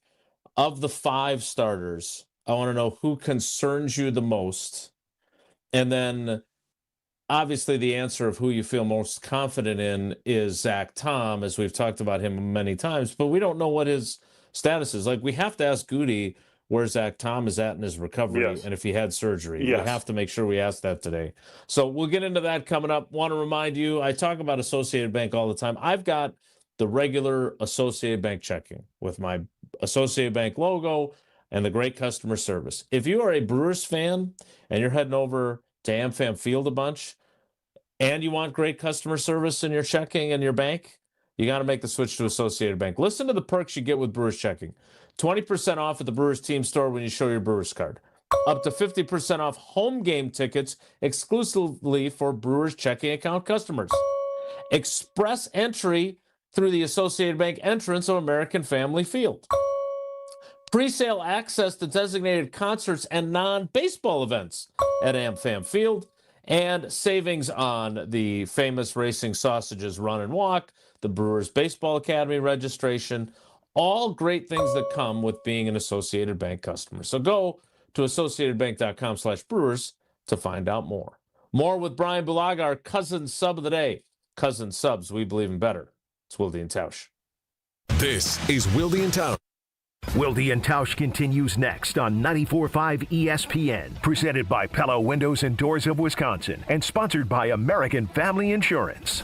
There are over 700,000 people in the Wisconsin retirement system, from the entire UW system to local police, firefighters, and publicly employed teachers. A powerful program, but you might have questions. Join Annex Wealth Management on Thursday, April 23rd at 1 p.m. for a free webinar. WTMJ's Steve Scafidi and experts from Annex will explore scenarios and answer your WRS questions live. No sales pressure, just education. Understand your WRS potential. Thursday, April 23rd at 1 p.m. Click events at annexwealth.com. Hey, Tom, I just really can't get my kids off their phones lately. What's your secret, man? I told you last time, go to precisionsportsonline.com and buy a hoop. And while you're there, include their court line painting. You'll thank me later. precisionsportsonline.com. That's precisionsportsonline.com.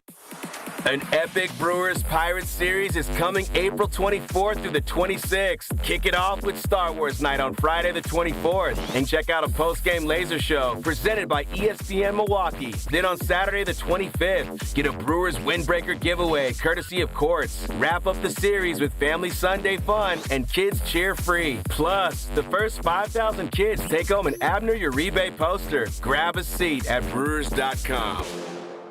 Mark Tauscher here for Iron Jock. As a former athlete, I've worn just about every type of workout gear there is, and nothing compares to Iron Jock. Their performance apparel is built to fight sweat, odor, and bacteria, keeping you feeling fresh no matter how hard you push. From the gym to the pickleball court, Iron Jock keeps you dry, comfortable, and confident. Upgrade to Iron Jock. Available now at ironjock.com. Hail damage? Siding Unlimited is here to help. We are not the storm chasers. That's important. Siding Unlimited doesn't chase storms. However, if the storm comes into our area like it just did, we're always available to help. Why is that important? Storm chasers skip town, leaving you with a roof with zero warranty. Siding Unlimited uses a roofing system that will get you a 50-year warranty on parts, pieces, and workmanship. Siding Unlimited will be there if you have a call down the road. Siding Unlimited is your local family partner on this project. We're here for you. Visit sidingunlimited.com today, but definitely stop by Siding Unlimited's open house on Saturday, April 25th from 9 to 1 p.m. It's time for the Milwaukee Baseball Report on 94.5 ESPN. Brought to you by National Liquor Mart. Packed with the best beer, liquor, seltzer, and spirits deals in town. Located at 16th and National in Milwaukee. Open 9 a.m. to 9 p.m. daily, where your satisfaction is their plan of action. It was a successful trip down to Miami for the Brewers as they took 2 out of 3 games from the Marlins. In his Major League debut on Friday night, Coleman Crowe was phenomenal, going 5 1/3, allowing just 4 hits and 2 runs. Here's manager Pat Murphy on how his team has dealt with the injury bug. We're battered. You guys can see that offensively. We've got 3 of our top 5 hitters out. And then the pitching injuries we've had also. You know, with one of our top starters, one of our top relievers. You know, I'm not saying I'm satisfied or anything else. I'm proud of the club, the way they battle every game. Up next, the crew will go to Detroit for a 3-game set against the Tigers. I'm Will Summers. This has been the Milwaukee Baseball Report on 94.5 ESPN. Brought to you by National Liquor Mart. This is where neighbors look out for one another, where careers get moving, and families settle in, where local businesses become your favorite go-tos, where making life easier for those around you is just what you do. This is where it all clicks. This is where you belong. Citizens Bank. Bank where you belong. Find your branch at citizensbankwi.bank. Citizens Bank is member FDIC. Prizes, flyaways, even cash money. You want it? We've got it. Find a list of all contests and official rules by visiting ESPNWisconsinContests.com. That's ESPNWisconsinContests.com. This is Wilde and Tausch on 94.5 ESPN. Sponsored by American Family Insurance. Insure carefully, dream fearlessly. Get a quote and find an agent at amfam.com.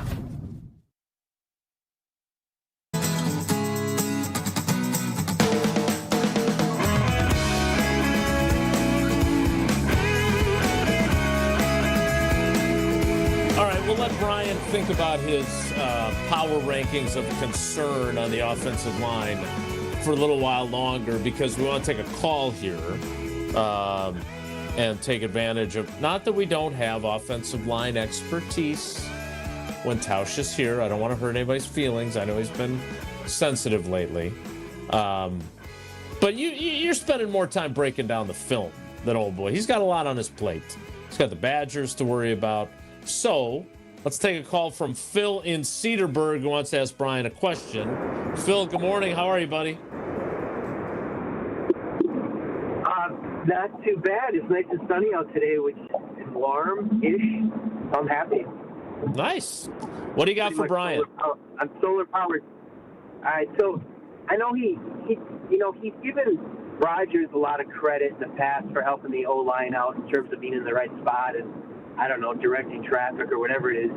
I'm kind of curious as to how much of the poor play of the O-line he attributes to, I guess, Jordan Love, maybe as an experience, and coaching. Bryan? So how do you view that? I guess the last part of the question was, do I contribute the Jordan? I didn't catch the end part of that question. So I think one of the things that people look back on with Rodgers, which I would argue he also made your job a lot harder with the way he extended plays. At times, yes.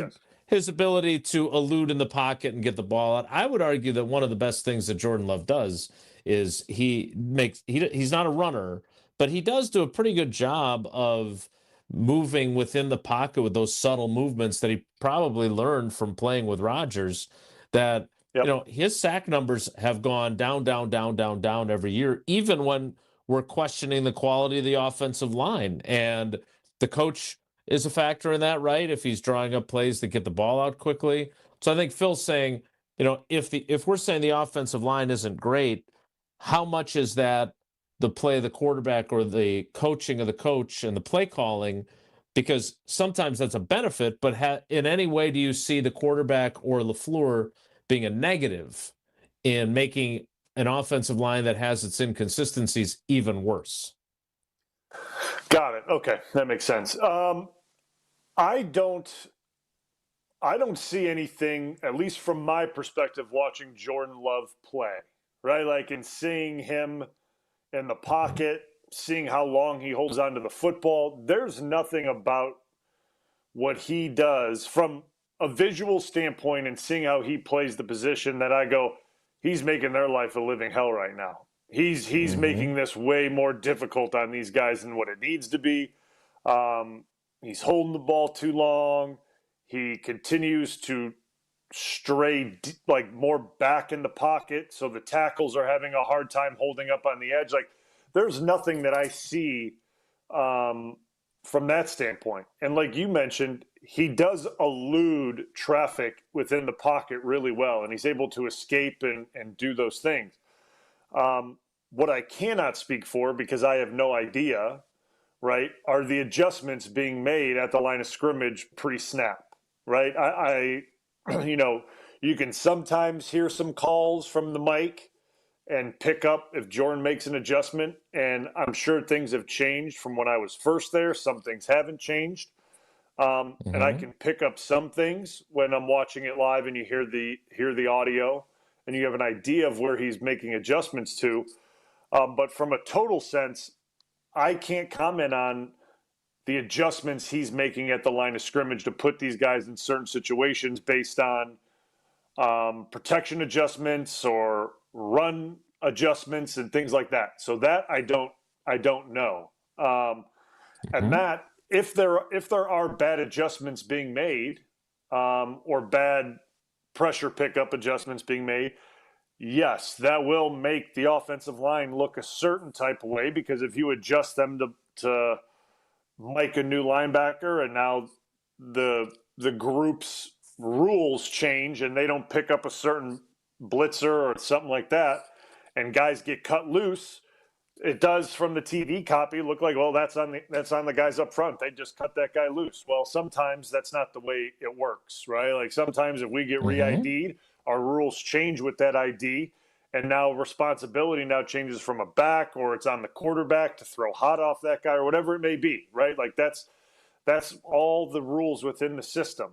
From Matt's standpoint, right, I think is where we're getting at with this is he making it harder on the guys? Well, to me, I know the offense has changed from a run game standpoint because we see it visually, right? Like we see what their run game is. Right.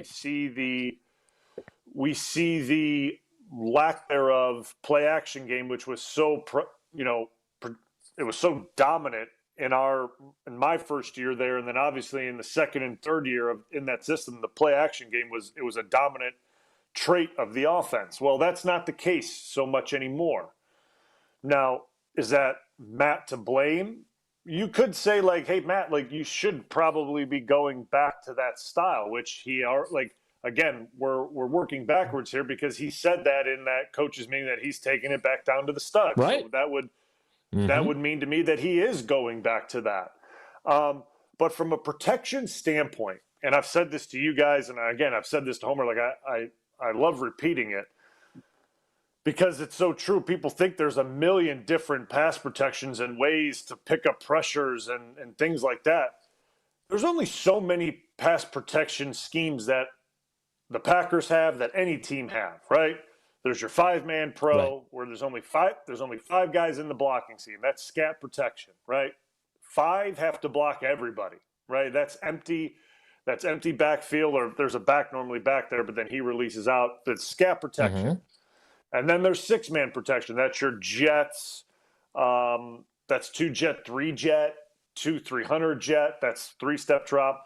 And then there's your 7-man protections. Like that's like old McCarthy. That's like Fox. That's play action. It's things like that. So that's what you have. Now there are rules built in within the 6-man pro and the 7-man pro.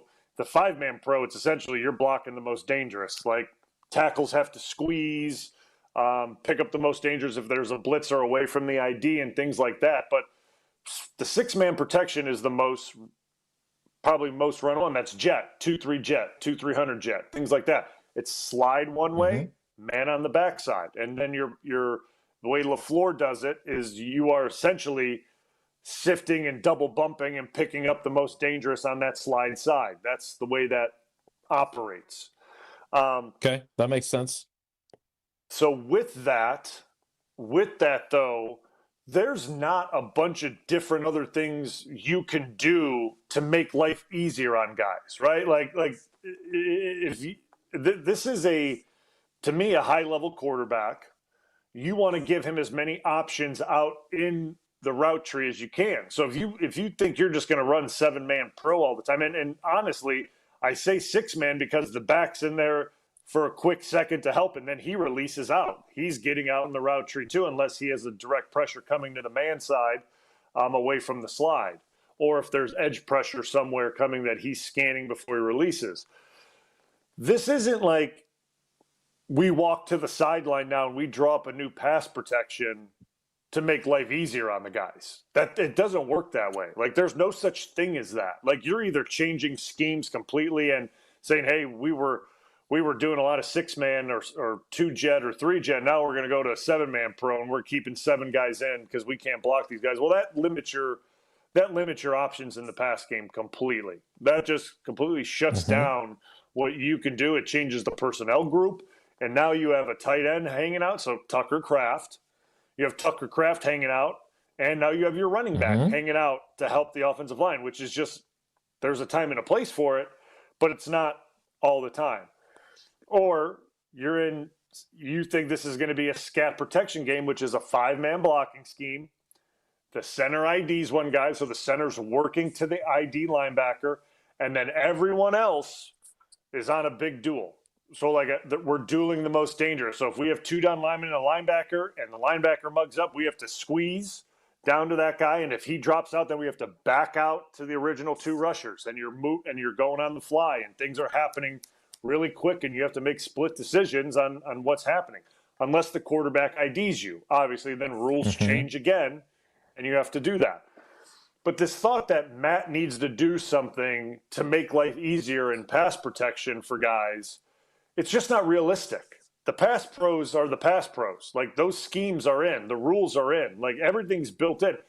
It is then up to the guys on the field to make that scheme work and understand the protection and the rules within the scheme to benefit themselves. Obviously, the quarterback has a big hand in that. He can see things a lot better in rotations and certain movements better than even the center.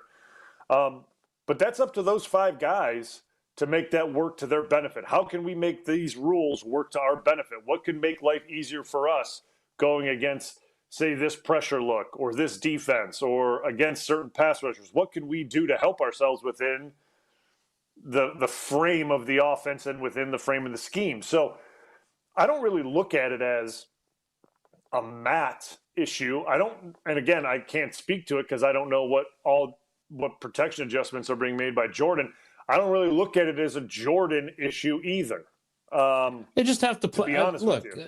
And you guys, here's the thing about offensive linemen, and then I want to get to your take before I have to go to Gutey on where your greatest concern is among the starters. you guys aren't wired that way. Well, the coach isn't making it easier on me, or the quarterback. Like, did you and David sometimes complain about Rodgers extending the play 6 seconds and making it a little difficult? Of course you did.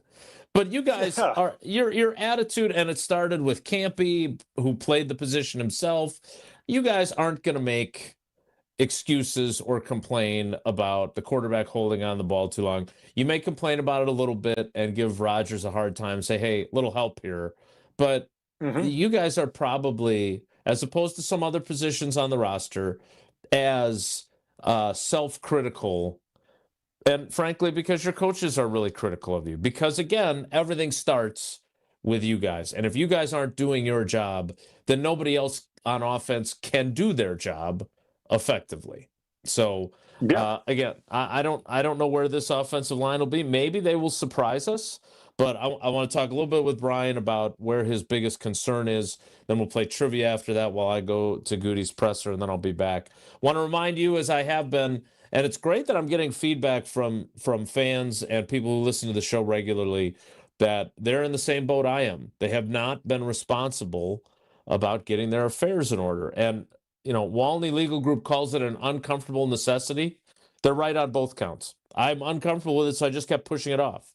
But it's a necessity, and I need to do something about it to do right by Paula and Maddie and Sid. And the fact that I have not done that, I'm really glad that we have Walney Legal Group now as a great partner on Wilde and Tausch, because I got to get my estate planning in order. They offer a custom personalized experience, whether it's about wills, trusts, probate, elder care, or special needs planning.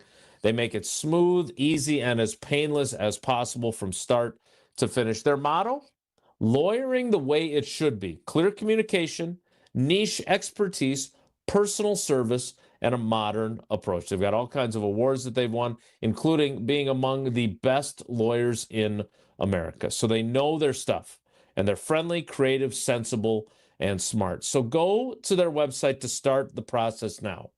WalneyLegal.com. That is WALNY legal.com. I have my intake form that I have to fill out, so Ito and the crew there can figure out exactly what I need to do for Paula and the girls. They will start the process for you as well. So go to the website, WalneyLegal.com, WALNY legal.com. More with Bryan Bulaga, our cousin sub of the day, next. It's Wilde and Tausch. Wilde and Tausch is presented by Pella Windows and Doors of Wisconsin. Call Gina Della from Pella at 855-PELLA-WI or visit online at PellaWI.com/radio.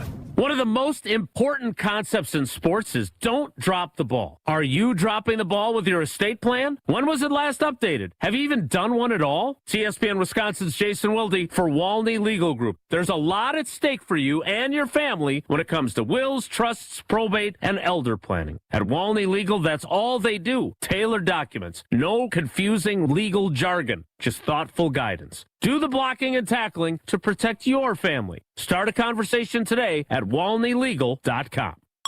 An ESPN Radio Extra Point with Chris Canty. They've been star hunting for a while now. It didn't work out with Damian Lillard a couple of years ago. He ended up getting shipped to the Milwaukee Bucks. I think this is a situation now where you're hoping that you can make a run at being able to get a player like Giannis to build around.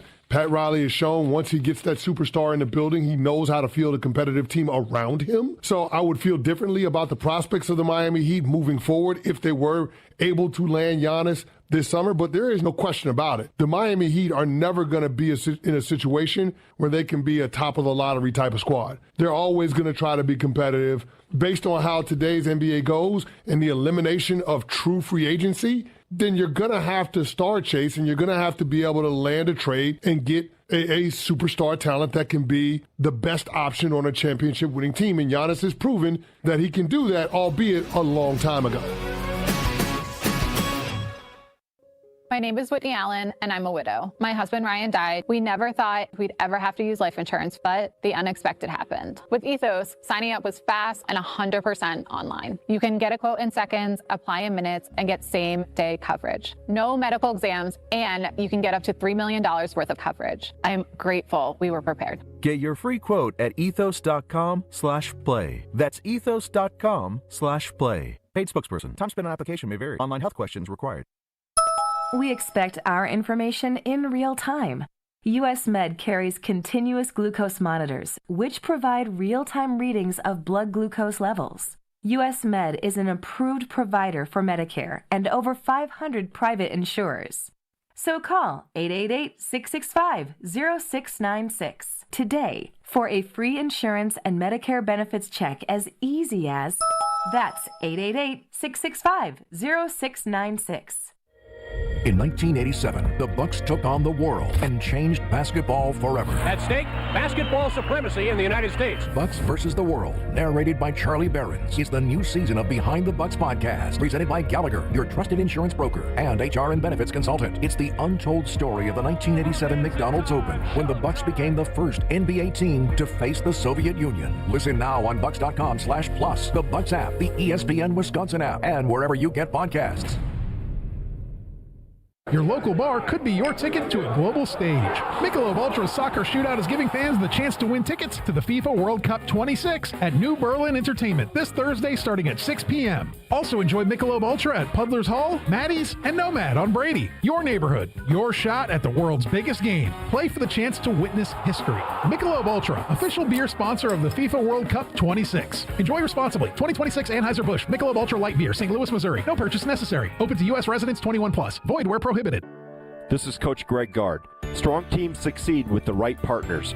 Bank CMG works closely with Wisconsin business owners, offering local insight, modern tools, and honest guidance you can trust. They take the time to understand your goals and help you build something sustainable. Whether you're managing cash flow, planning for growth, or navigating change, having the right banking partner matters. When your business matters, your bank should too.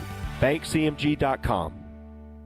You're listening to Wilde and Tausch on 94.5 ESPN. Presented by Pella Windows and Doors of Wisconsin and sponsored by American Family Insurance.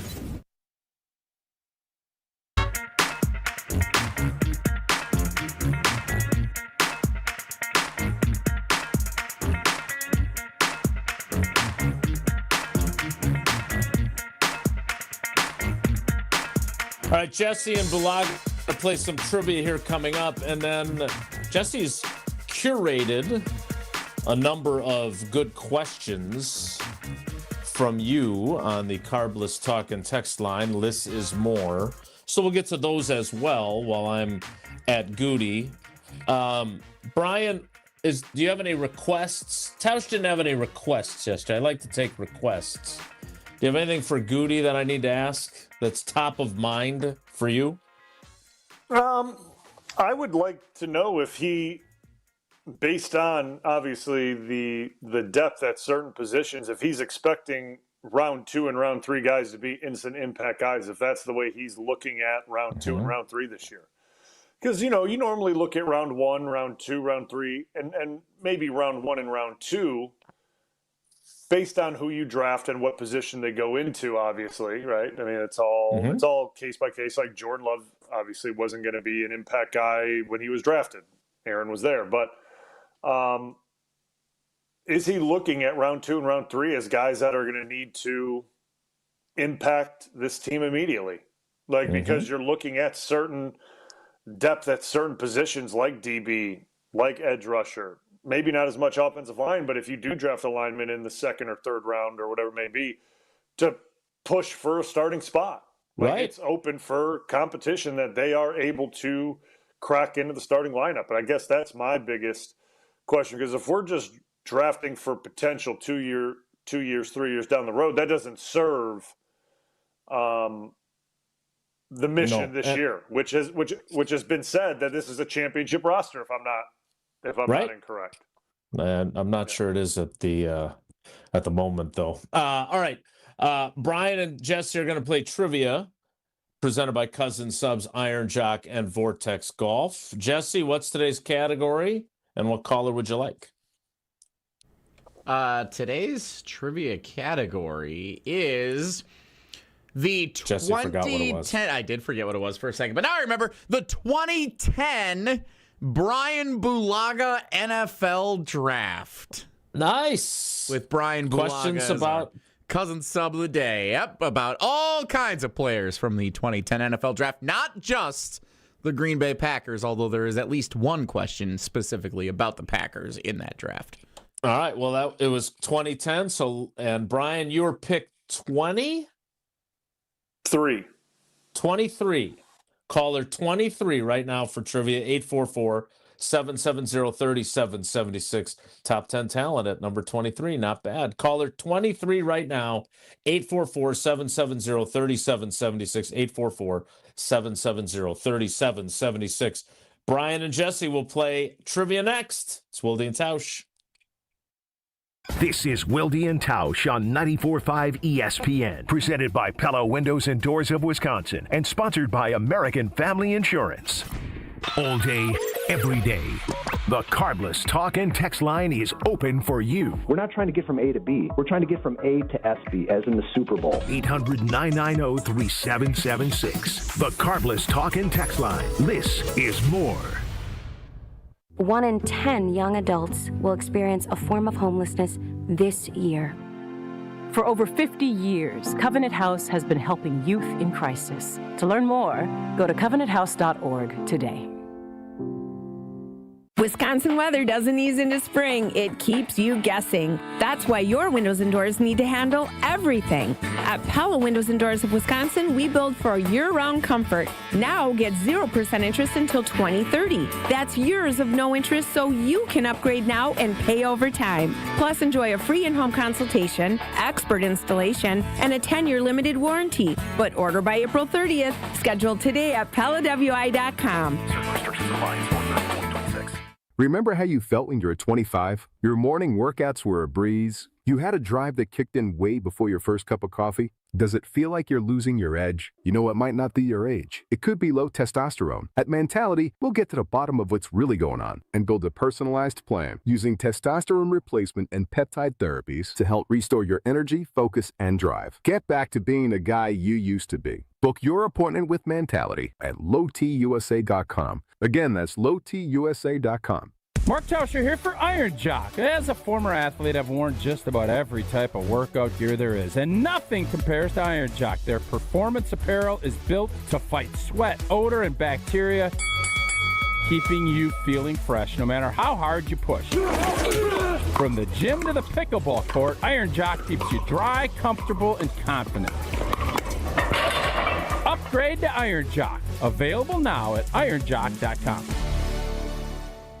Turn your dream kitchen into a reality with the IKEA Dream Kitchen event. Now through April 21st, IKEA family members save 10% when they spend $3,000 or more on section kitchen cabinets and eligible appliances and countertops. That's modern style, smart storage, and everyday functionality designed your way. Plus, section cabinets come with a 25-year limited warranty. Not sure where to start? IKEA's expert kitchen planners are here to guide you every step of the way. Your dream kitchen is closer than you think. So visit IKEA Oak Creek or IKEA.us today. Burkhardt Sporting Goods has a great reputation for producing custom team apparel. We're total team outfitters and we can handle the biggest jobs. Our success in custom team apparel led us into group and corporate apparel. Plus, we have a full selection of promotional products for employee gifts, special events, you name it. And we've made it easy for our customers to firm up their orders. The group sale web stores that we build for our customers are a simple way of gathering all the information you need.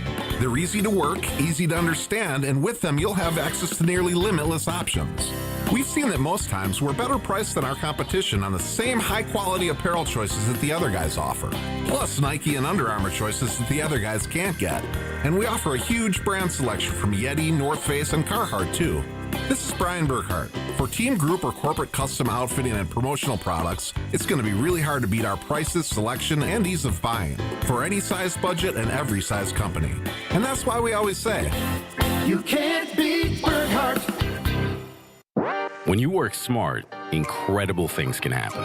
By joining Smart 18, the union for Wisconsin sheet metal workers, you'll open the door to a brighter future. You'll learn and earn more. Enjoy awesome benefits across the board. Build a great career and feel empowered and supported every step of the way. The smartest career decision you'll ever make starts with Smart 18. Find out more today at smart18info.com. You're listening to Wilde and Tausch on 94.5 ESPN. Presented by Pella Windows and Doors of Wisconsin. Call Gina Della from Pella at 855-PELLA-WI or visit online at PellaWI.com/radio.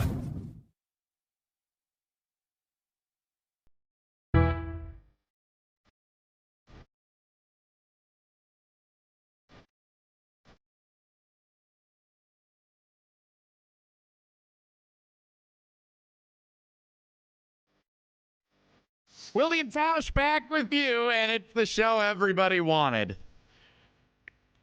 Nelson and Bulaga. As Tausch called it yesterday, and I was a little offended by this, Blue, in multiple ways, jelly and belly. That's what Tausch wanted this portion of the program to be called. I think he was going for a whale reference for you, being the beluga whale. I don't understand the jelly and belly, but yeah, it was a Tauschism. So. Yeah, it's all right. It's all right. So anyway, it is time to play trivia. Jason is heading down to Packers GM Brian Gutekunst's pre-draft press conference right now at a football stadium somewhere in the greater Green Bay region. He will return to the show as soon as they are done. In the meantime, it is time for us to play Wilde and Tausch Trivia, presented by Cousin Subs, Iron Jock, and by Vortex Golf. Wilde and Tausch Trivia is presented by Iron Jock. No stink, just performance. And proudly Wisconsin built. Shop now at ironjock.com. By Cousin Subs. Try the new Protein Power Plays. For subs loaded with protein and made with fresh ingredients you love. All for just $7.99. And by Vortex Golf. Rangefinders you can bet on. If you think Bryan Bulaga is one of my nemeses in this world, just wait until you meet our trivia contestant from one of my least favorite cities in the state of Wisconsin. It is Jake in Mugwanago. Jake, welcome into Wilde and Tausch Trivia. How you doing? Good. How are you doing, Jesse? I'm wonderful, Jake. Thanks for asking. More important, how is Brian doing dealing with Jesse? It's so early to tell. It's minute one. This is minute one of the joint session here. So ask me in about 15, 20 minutes, and we'll see. We're just a couple of plays in. Tough to get a feel for it yet. All right, Brian, now Tausch takes breaks from trivia. This has been his thing lately. He likes to take the segment off and just try to guess along with the questions. Would you like to ask one of the questions here as indicated on our rundown, or would you like me to handle all of the responsibilities? No, I can ask the one that I have indicated on the rundown. Good. And it is very important when we ask our trivia questions that we ask them verbatim as written on the show rundown, just to avoid any. I'm looking. I'm looking at this. So make sure you're well prepared for that one coming up. All right, question number one, Jake. Which Heisman Trophy winning quarterback from Oklahoma was selected with the number 1 overall pick of the 2010 Bryan Bulaga NFL Draft by the St. Louis Rams? Was that quarterback Sam Bradford, Baker Mayfield, or Boomer Sooner Esiason? That would be Sam Bradford. It was Sam Bradford. That is correct. And we do have a perfect week going here on a Tuesday, Jake. Don't ruin it. Bryan Bulaga. Remember, it's very important to read the questions as written. You have question number 2. All right, Jake, so take this question with whatever grain of salt you may like, but I have to read what's been put in front of me. All right. I kind of helped the Packers win the Super Bowl during my rookie season, but which Packers running back selected in the 6th round of the 2010 NFL Draft definitely played a more valuable role than me during Green Bay's championship run in the 2010 season? Was it Brandon Jackson, Eddie Lacy, or James Starks? That was James Starks. You did a great job blocking through that Eagles game. Thank you. I'm just kidding. We change the questions as written all the time, but I'm glad that you played along and made sure you wrote it or read it absolutely as written. That was very important to make sure that you had that. Very well done, Bryan Bulaga. All right, Jake, back to me. You have 2 right so far. Still trying to continue the perfect week with question number 3. Which of these veteran offensive linemen was selected in the 2010 NFL Draft and is still an active NFL player? There's only a handful from that draft class that are still active in the National Football League. Which of these veteran offensive linemen was selected in the 2010 draft and is still an active player? Is it Trent Williams, Lane Johnson, or Russell Okung?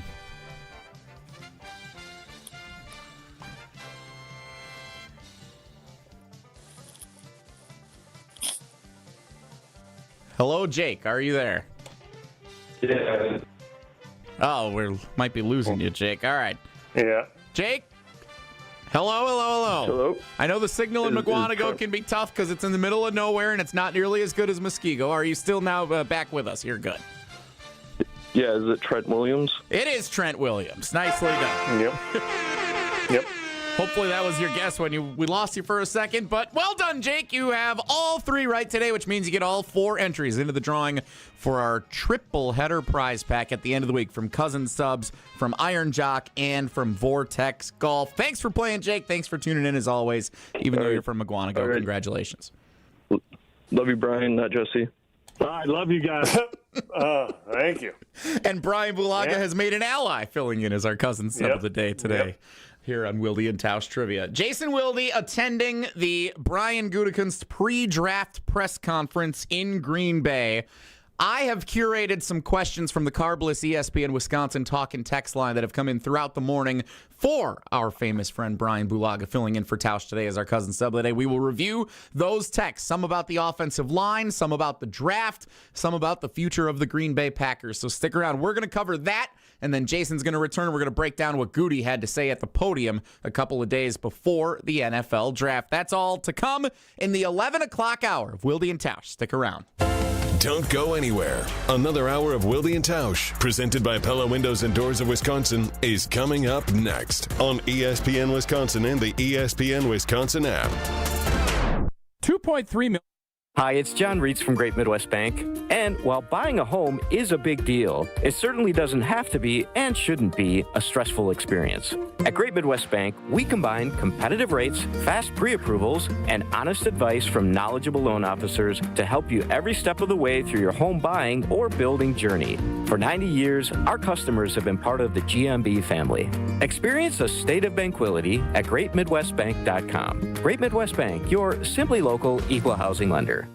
Legacy? Yingling, 197 years family owned. That's elite. But legends evolve. Meet Flight by Yingling, the next generation of light beer. Just 2.6 carbs, 95 calories, and it actually tastes like beer. Crisp, clean, goes the distance. No regret in a can here. Your beer should keep up with you. Flight's putting up MVP numbers in the light beer game. The other guys on the bench.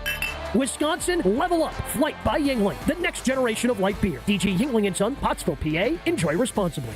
It's Mike with Infinity Exteriors. I've seen it all, Wisconsin. Sketchy sales gimmicks for low-quality windows, siding that costs more than a new home, fly-by-night roofers. 60,000 happy customers made a better choice. Infinity Exteriors roofing, siding, and windows all come with our lifetime workmanship warranty, no overcharges, and transparent pricing. At Infinity Exteriors, we're on a mission to save our communities from unscrupulous contractors. Visit infinityexteriors.com.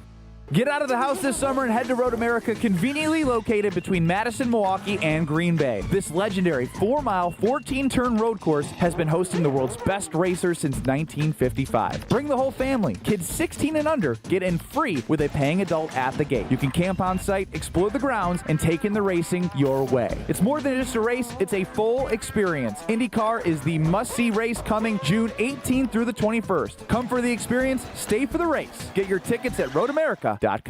Hey, this is Gabe Neitzel. You're listening to 94.5 ESPN, WKTI and WKTI HD, Milwaukee. A locally owned Good Karma brand station.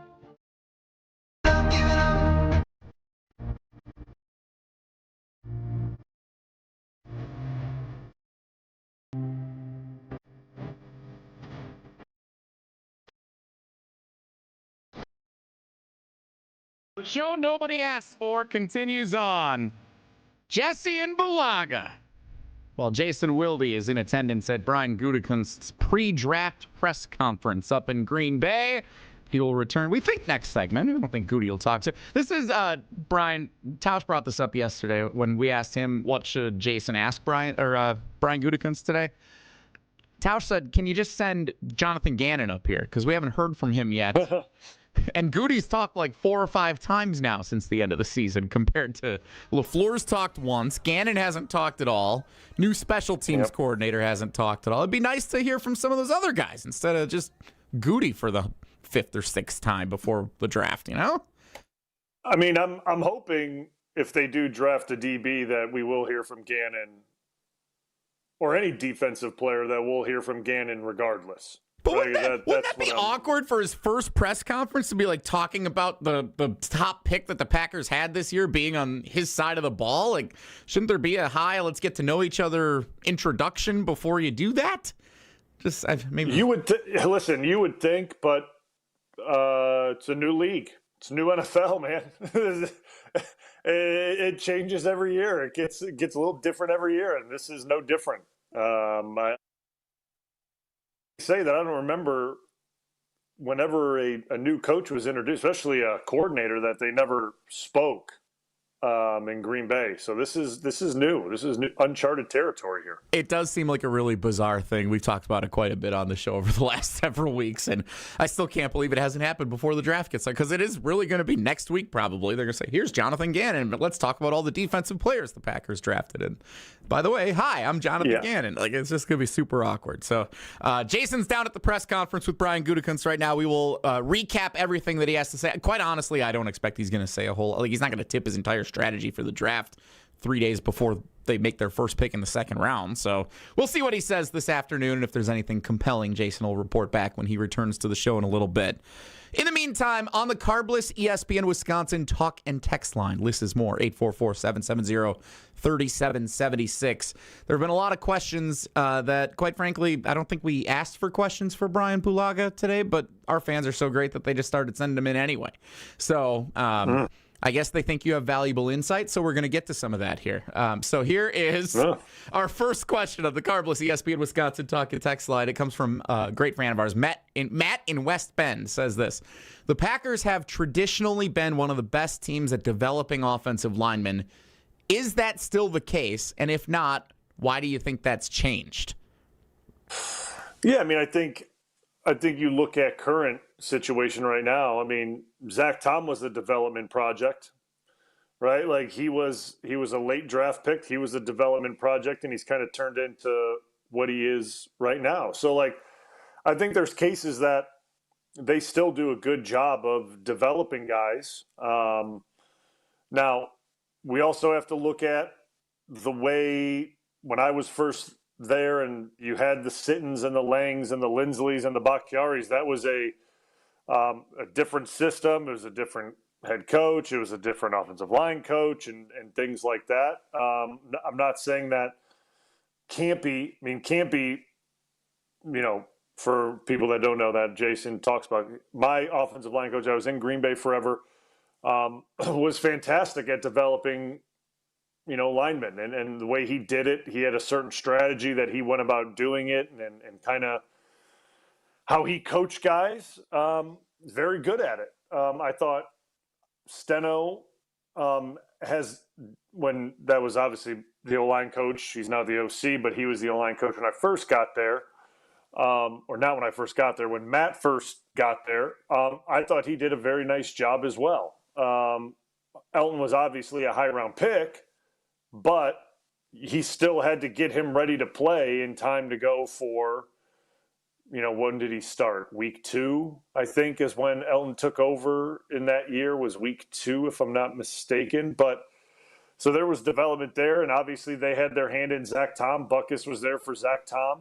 So you look at, and Sean Ryan as well, regardless if you like him at center or not, he's been a kind of a little bit of a, what was he, a 4th round pick or 5th round? I'm not exactly sure pick. Which. Yeah. Yeah.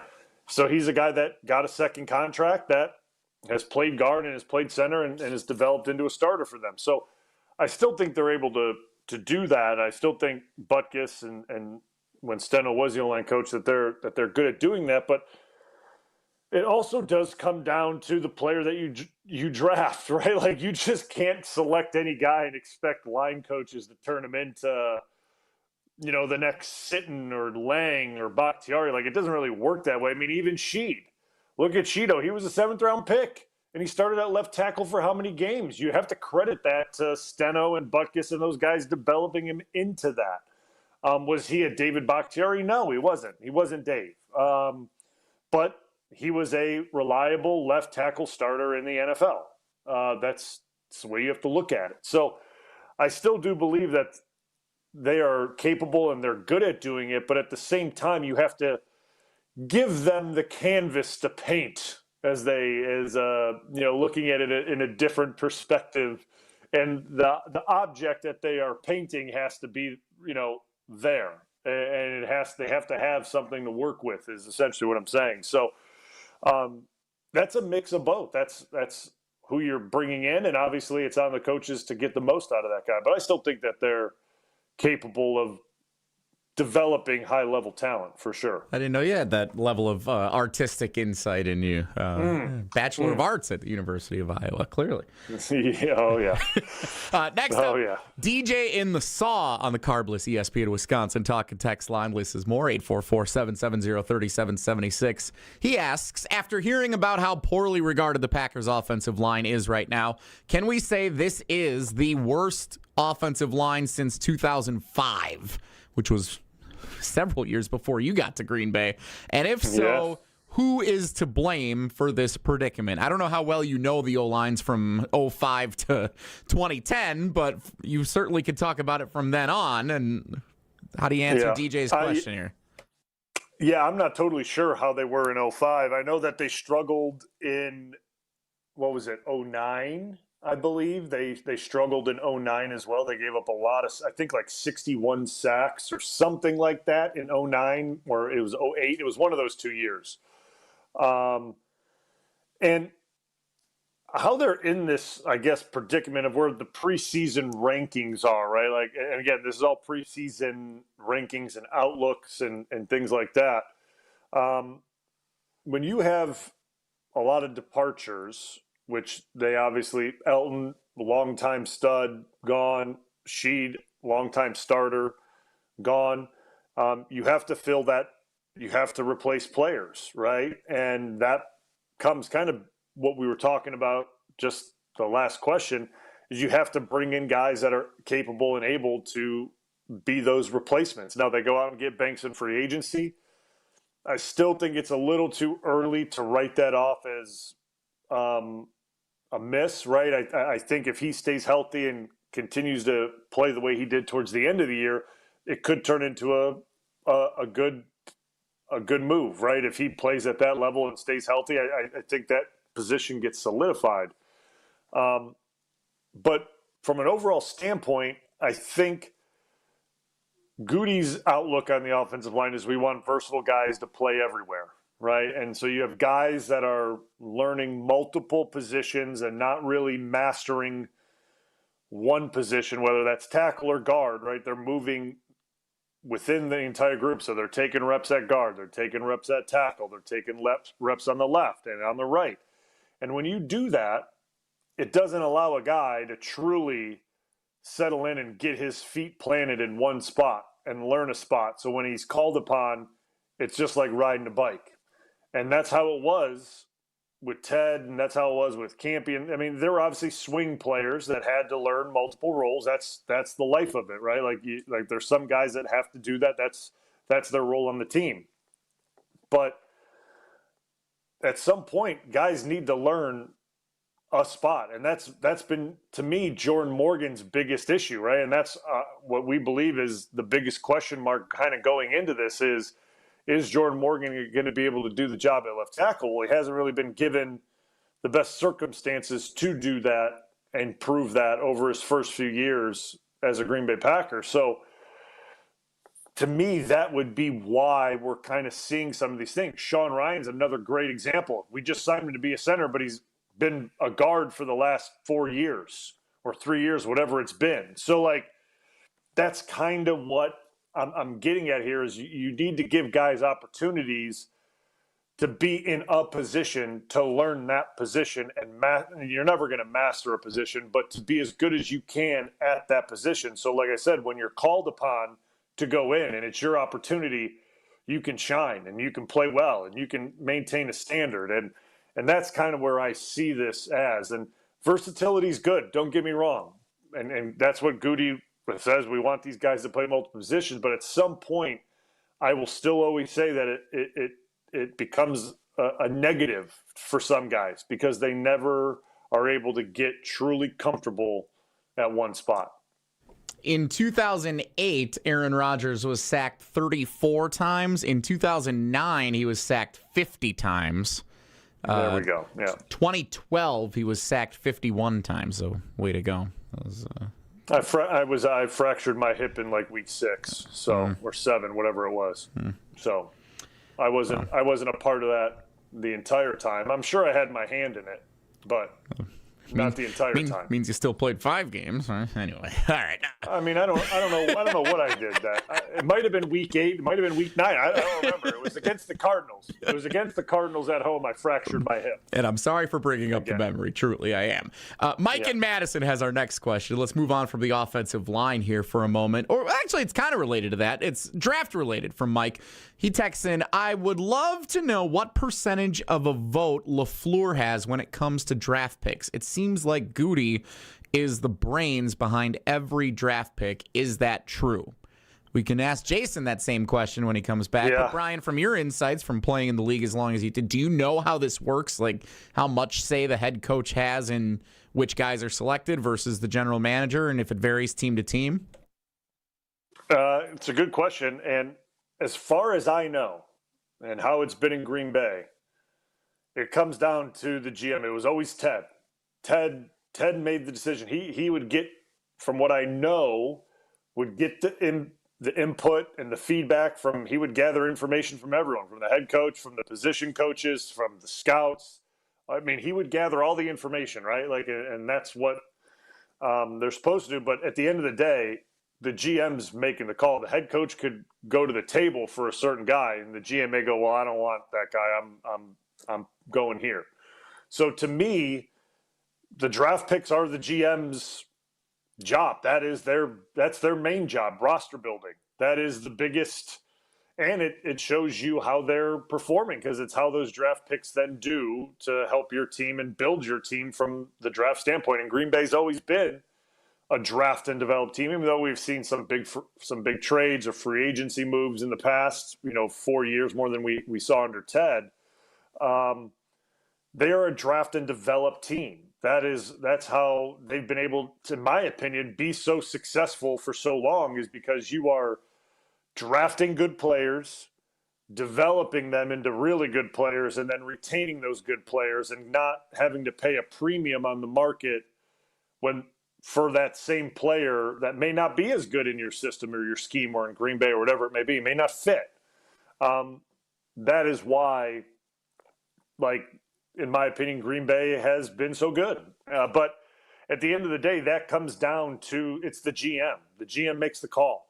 And especially in Green Bay, this isn't Andy Reid, or this isn't maybe Belichick, how Belichick used to do it. This isn't that. This is how Green Bay's done things forever, and the GM makes the call. Ron Wolf made the call. If I had to bet any amount of money on it, it was probably, it's up to Ron. Ron makes the final decision. And then it was Ted. Ted makes the final decision. Does not matter. And I'm assuming it is the exact same, even with the power structure changing, the triangle, whatever they call it now, the pyramid, whatever. Silos. It's probably silos. Yeah, the silos. It is probably 100% Gutey, 100%.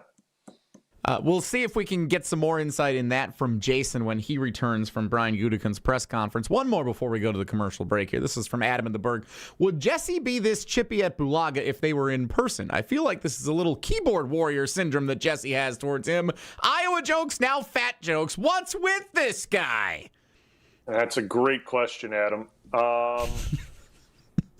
I would assume probably not as much. I don't think he would be as chippy in person. If I had to take a guess, he'd probably be a lot more personable and maybe keep those jokes down, the fat jokes. I don't know why he's getting after me with fat jokes.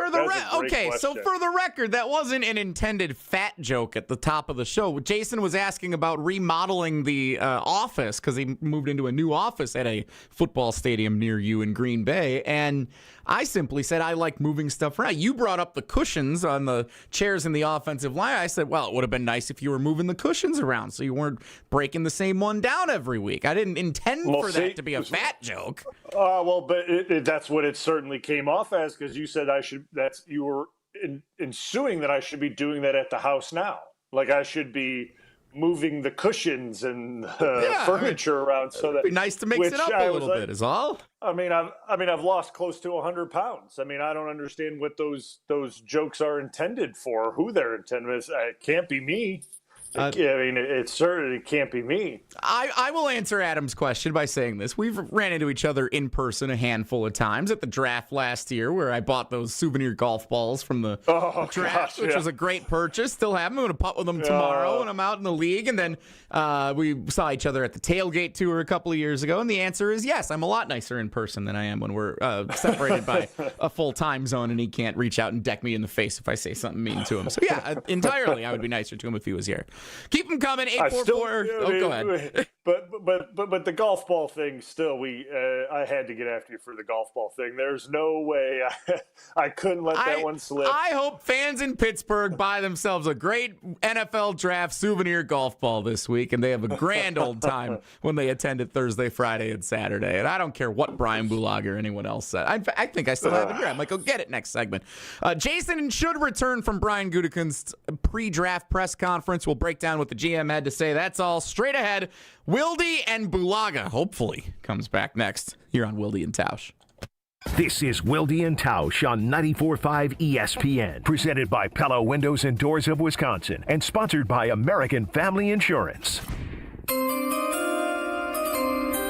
The Green Bay Packers select. It's officially draft week, and ESPN Wisconsin is your home for everything you need to know. If there are going to be teams that are interested in moving up to get a specific player, that feels to me to be exactly what Gutey needs. From the first pick to the final name called, we've got it all. Thursday to Saturday, live and local with wall-to-wall coverage. 94.5 ESPN, the ESPN Wisconsin app, or ESPN Milwaukee on YouTube.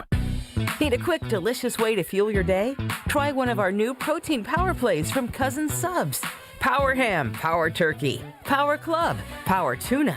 4 craveable 5-inch subs on freshly baked Italian bread. Packed with protein, up to 33 grams. All for just $7.99 for a limited time. It's the flavor you love with the fuel you need. Grab a protein power play in store, online, or on the Cousin Subs app today. Cousin Subs, we believe in better. I started our landscaping company, Brett Ochtenhagen's Seasonal Services, in 1994. We have other businesses, a trucking company, investment properties, and we board and raise quarter horses. I met Chris from Horicon Bank over 20 years ago, and we really hit it off. A few years back, we made our largest capital commitment ever. Chris understood our vision, supported it, and 5 years later, our annual equipment maintenance costs are down, and our fleet is amazing. Chris and Horicon Bank helped make that happen. Horicon Bank, together doing good for 130 years. Member FDIC. Wisconsin weather doesn't ease into spring. It keeps you guessing. That's why your windows and doors need to handle everything. At Pella Windows and Doors of Wisconsin, we build for year-round comfort. Now get 0% interest until 2030. That's years of no interest, so you can upgrade now and pay over time. Plus, enjoy a free in-home consultation, expert installation, and a 10-year limited warranty. But order by April 30th. Scheduled today at PellaWI.com. An uninspired cookie-cutter trade show booth is unlikely to move the needle. Picture this. Lights, motion, energy, engagement. A space so bold it stops people mid-step. That's what the award-winning team at Captivate Exhibits has been delivering for over 30 years. From high-impact trade show exhibits to immersive lobbies, history walls, and culture-driven interiors, Captivate transforms ordinary square footage into unforgettable brand experiences. Get started today at CaptivateExhibits.com.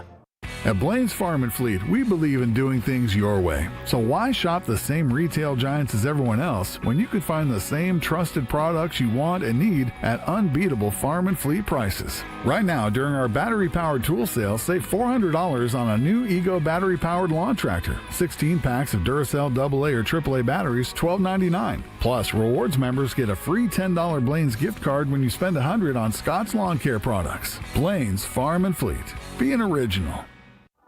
ESPN Wisconsin's Gabe Neitzel here for Events by Design. You want people to actually show up for your community event, charity gala, or nonprofit fundraiser while making a memorable impression on them. Events by Design turns those moments into meaningful experiences that engage your audience and bring your mission to life. They manage everything: designing, planning, production. No stress, no loose ends. Just an experience your guests remember, exponentially benefiting your cause. Get started today. Just search online. Events by Design. They design, you party.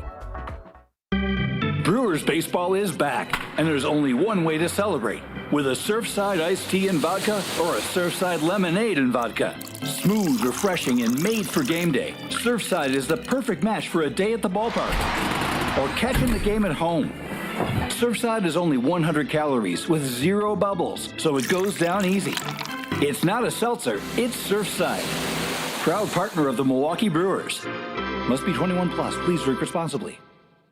You're listening to Wilde and Tausch on 94.5 ESPN. Presented by Pella Windows and Doors of Wisconsin. Call Gina Della from Pella at 855-PELLA-WI or visit online at PellaWI.com/radio.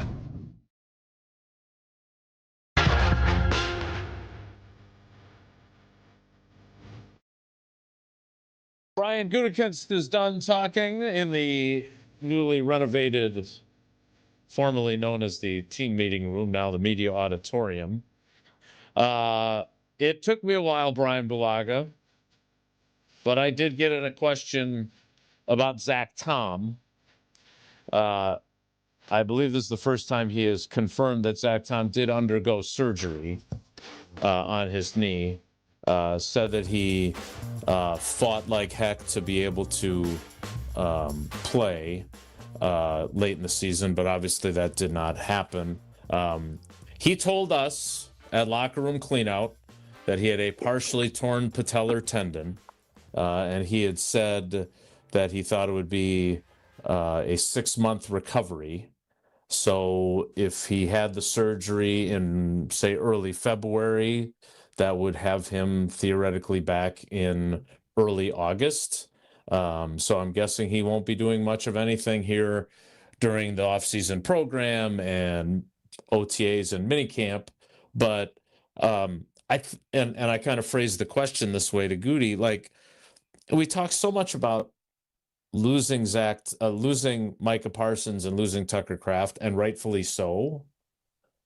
But they played he got hurt in the Denver game just like Micah Parsons did.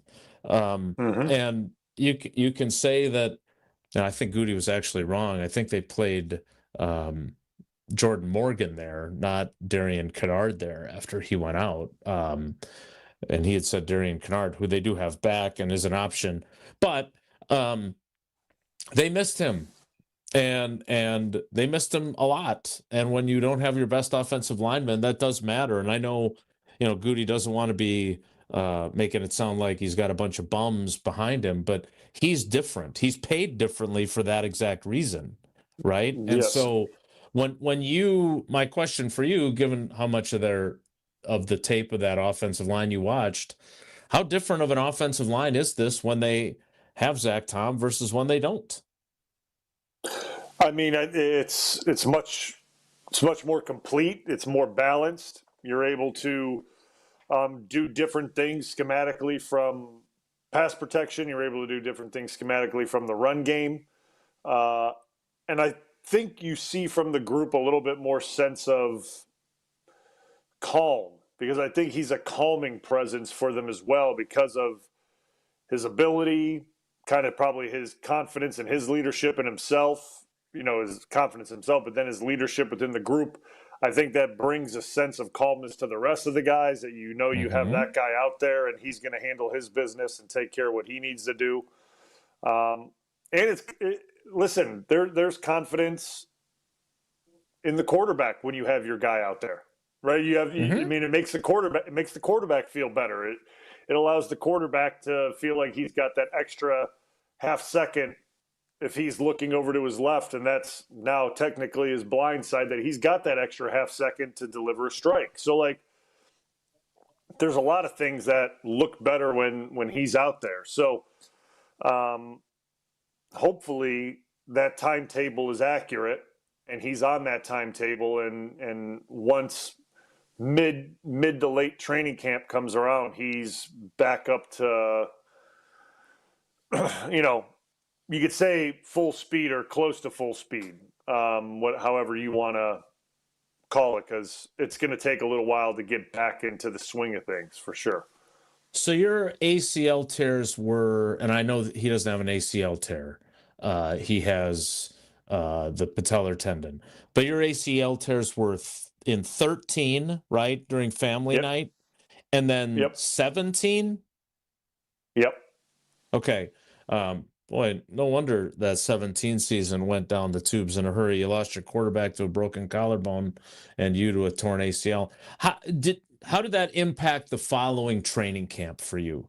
Because this applies not just to Zach Tom, but it applies to Tucker Kraft. It doesn't really apply to Micah Parsons because, I don't know what their plan will be. I'm guessing they'll take him off PUP late in camp so he can get some work, but he said it himself. He's not targeting the opener, but those three guys are similar in their timelines, meaning they're not going to have a typical healthy training camp.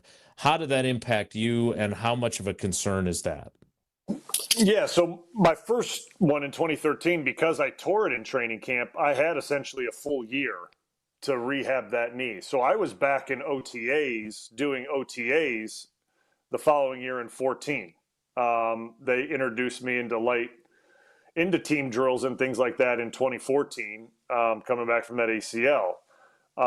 So my training camp really wasn't too affected that first year. Now, the second one, since I tore that ACL in 17, I think right in the middle of the season, that one impacted my training camp. So I started on PUP and I was doing stuff off to the side for a long time of that. And I felt a little bit rusty.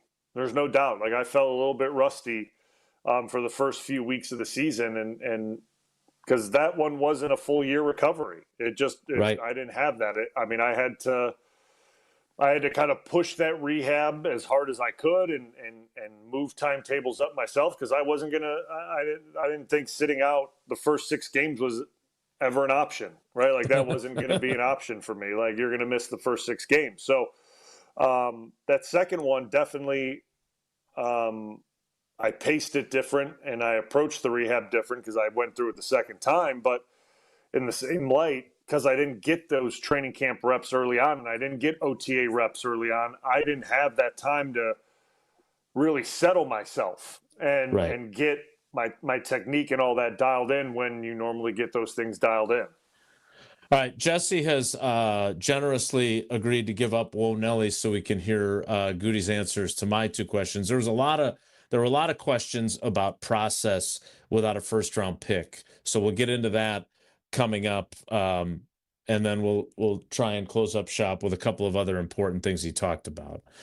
Jesse and his golf balls. The most we were talking about those while you were gone. You probably get those. You can probably get those for like $1 at Goodwill right about now. I just realized the yellow one doesn't even say Green Bay on it. The white one does. The yellow one doesn't even say Green Bay. It just has the draft logo. Yeah, remind me not to count on Jesse to be purchasing any items as an investment for future value as memorabilia. Bryan Bulaga is our cousin sub of the day for Tausch. More next. It's Wilde. Wilde and Tausch continues next on 94.5 ESPN, presented by Pella Windows and Doors of Wisconsin, and sponsored by American Family Insurance. Mark Tosher here. People ask, why did I join UW Credit Union? Well, let's break it down. Convenient local branches, easy to use mobile banking app, rewards checking with early payday, and that beautiful Bucky debit card. Also, they've been serving Wisconsin since 1931, which means they have local expertise that's actually local. So stop by a branch or visit uwcu.org to join today and become a UW Credit Union member like I did. Federally insured by NCUA. Terms and conditions apply. Life's better with Drive My Way from American Family Insurance because we know it's more than just a car. It's your escape pod, your adventure mobile, your memory maker. And we help protect the dreams that drive you. Personalize what you pay for auto insurance and you could save between 10 and 35%. American Family Insurance. Get a quote and find an agent at amfam.com. Products, pricing, and availability vary based on the way you purchase insurance and by state. Unsafe driving behaviors may increase your rate. American Family Mutual Insurance Company, SI, and its operating companies, 6000 American Parkway, Madison, Wisconsin. One of the most important concepts in sports is don't drop the ball. Are you dropping the ball with your estate plan? When was it last updated? Have you even done one at all? CSPN Wisconsin's Jason Wilde for Walney Legal Group. There's a lot at stake for you and your family when it comes to wills, trusts, probate, and elder planning. At Walney Legal, that's all they do. Tailored documents. No confusing legal jargon. Just thoughtful guidance. Do the blocking and tackling to protect your family. Start a conversation today at walneylegal.com. Let's celebrate Milwaukee. Ewald Automotive Group's 62-year anniversary sale is on. This month, we're celebrating with anniversary savings on over 1,400 cars, trucks, and SUVs. Payments as low as $250 a month. Financing as low as 0%. Plus, 2 years of included maintenance on us. The Ewald Automotive Group's 62-year anniversary sales event. This month only at every Ewald location. Go to EwaldAuto.com. Select models with approved credit. See dealer for details. Expires month end. When you work smart, incredible things can happen. By joining Smart 18, the union for Wisconsin sheet metal workers, you'll open the door to a brighter future. You'll learn and earn more. Enjoy awesome benefits across the board. Build a great career and feel empowered and supported every step of the way. The smartest career decision you'll ever make starts with Smart 18. Find out more today at smart18info.com. Take it home this April at Potawatomi Casino Hotel Milwaukee. 300 grand is on the line, and you're at bat to win your share. Just play with your rewards card for entries. Prize drawings on Thursdays. Plus, your April drawing entries all count toward another prize drawing in June. It's the Base Race Game Show. Only at Potawatomi. More info online. Must be 21 and a rewards member to play.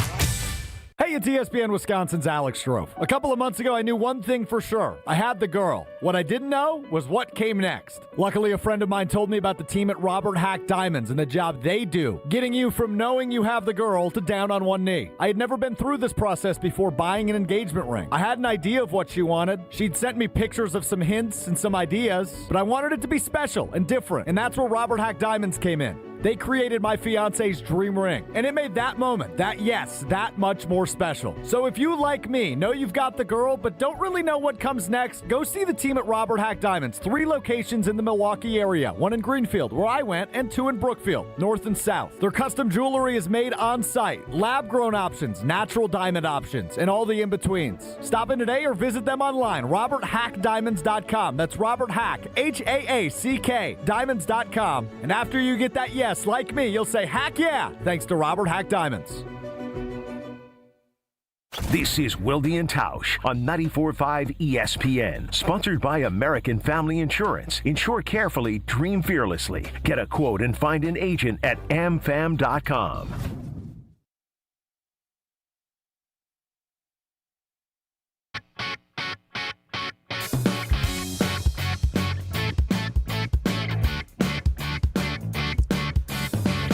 Let's hear a little bit from Brian Gutekunst and his Q&A session with reporters, including myself.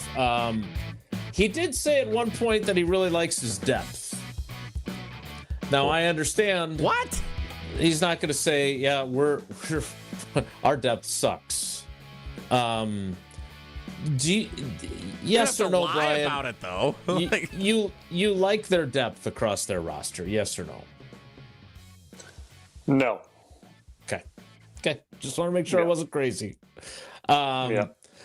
So I think it was interesting, and we'll get to before we run out of time. He did acknowledge that they need to add at corner, but he feels really good about his top three.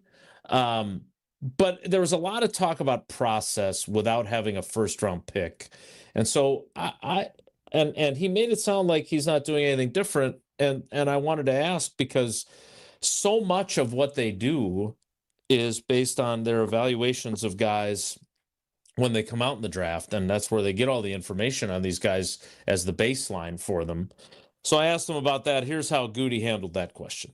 Gutey, do you have to stay true to that process too? Because all the times you've signed a guy or acquired a guy, you always go back to, hey, we really liked him coming out. Like, is that a bedrock of how you evaluate guys? Yeah, Jason, absolutely. I mean, everything's, the lifeblood, everything starts with these guys coming out of college. This is where our players come from. We spend we're very intense about that process and understanding it, because that does carry over quite a bit. So certainly guys change as they get into our league, and they get better or worse, but a lot of the information we gather right now is stuff we'll be using 3, 4, 5 years from now on these players.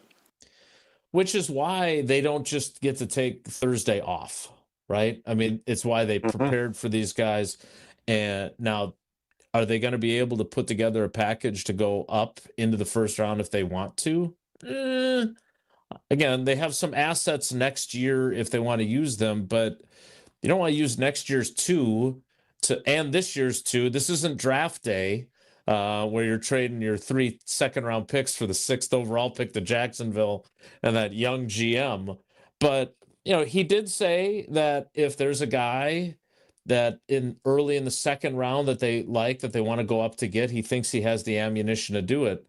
But Brian, the issue there is how high can you go? He also said he wants to show enough discipline that if he can stay at 52 and get a good player, who he said does not have to have an immediate impact. Going back to a question we were talking about earlier, this feels like a really big crapshoot.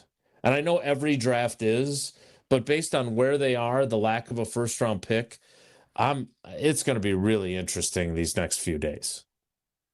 Yeah, I don't know if the juice is worth the squeeze to go up into round one with where they're at and what they're going to have to give up to go do that, right? I mean, we're already having this we're already talking about how this is kind of an issue without a first-round pick this year. So if you start leveraging assets for next year to move up in this year, I don't know if it's worth it, right? Like, and I get that he said that he loves his depth, but if that is the case, then you don't feel like you need to do that, right? Like that's great point. That's how you truly feel. So I'm not sure that we'll see that move, right? I mean, I know he's talking about the discipline of not to do that and wait to hold on to if there's a player that they like at 52, but I just don't know if it's worth it, right? Like to leverage now future years. I just don't think I just don't see him doing it.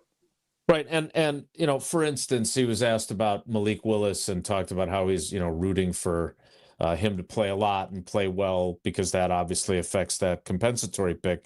And the max you can get is a 3rd-round pick. Well, you don't know that. You don't know you're going to get a 3rd-round pick for him. You have no idea how his season is going to go. You know what his contract is, but you can't just be sitting there going, all right, well, we're going to have an extra 3rd next year. You have no idea if that's the case. All right, the other question, even after your guy, Jason Whalers, as you call him, called for 2 more questions, I did push the envelope because we hadn't asked about Zach Tom. So here is what Brian Gutekunst had to say about the latest in the line of great right tackles in Green Bay. You mentioned Zach. We talked so much about not having Micah and not having Tuck. You didn't have him after Denver either. Yeah. He said to us at locker room cleanout he wasn't sure if he was having surgery. Did he, A, have surgery, and B, how much did you miss him not having it? Yeah, he did, and he's doing well. Zach's a good player. He's a really good player, and he's a very experienced player, and whenever, I felt we were very adequate there when Kennard stepped in, and we have a number of bodies that can go play tackle.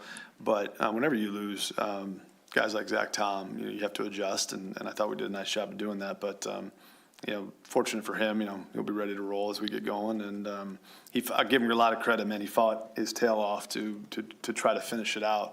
And I'm very, very appreciative of that. Yeah, again, crystal last clear season, audio in that auditorium, man. That's beautiful, brand new digs. Well done. Yes, I'm glad you enjoyed that. And maybe he is right about Darian Kennard, because I forgot that they also had to play Jordan Morgan at right guard a ton because they lost their center and had to move the right guard to center. This is exactly what you worry about, right, when it comes to the offensive line, is that not only can you not afford injuries, but they lost 2 starters during the course of the season, and then they had to move 2 other guys to different spots. And it was just, this is exactly why you want to have depth, that you have a guy that's able to step in right away and play at a high level. And he can say that they were adequately prepared, but they just weren't. I mean, let's be honest. Yeah. I want to get into, before we go, I do want to talk about the corner position and what he said there. We'll do that to wrap things up with Bryan Bulaga as our cousin sub of the day. It's Wilde and Tausch. We're on the Badgers. The bottom line on it is you're going into a... Wilde and Tausch is presented by Pella Windows and Doors of Wisconsin. Call Gina Della from Pella at 855-PELLA-WI or visit online at PellaWI.com/radio. All day, every day. The Cardless talk and text line is open for you. We're not trying to get from A to B. We're trying to get from A to SB, as in the Super Bowl. 800-990-3776. The Cardless talk and text line. This is more. Earth Justice is a national legal nonprofit fighting to save lives, protect our climate, and strengthen our economy through the shift to zero emissions. Visit us at earthjustice.org. Earth Justice, because the earth needs a good lawyer. $2.3 million. A recent Schwab survey of Americans says that it takes $2.3 million to be wealthy. Well, you may have had your financial plan set on a bigger or a more humble number. But if you're looking for added insights on how to get there or how to avoid some tax pitfalls on the way, Annex Wealth Management is ready to listen. Mark Tauscher here, and whether your situation is complex or simple, the Annex Wealth Management team can give you wealth expertise and guidance on reaching your goals. Annex Wealth Management. Know the difference. At Associated Bank, we thought about speaking like other banks with hoity-toity names like Total Privilege Pay or something. But we don't speak bankish, we speak your language. When we say 2-day early pay, we mean you get paid 2 days early. $50 overdraft grace zone? That's a grace zone of up to $50 if overdrafts happen. And maintenance fee free account? Well, that speaks for itself. At Associated Bank, we get you. That's why we've got you. Learn more at associatedbank.com/YouGotThis. Member FDIC.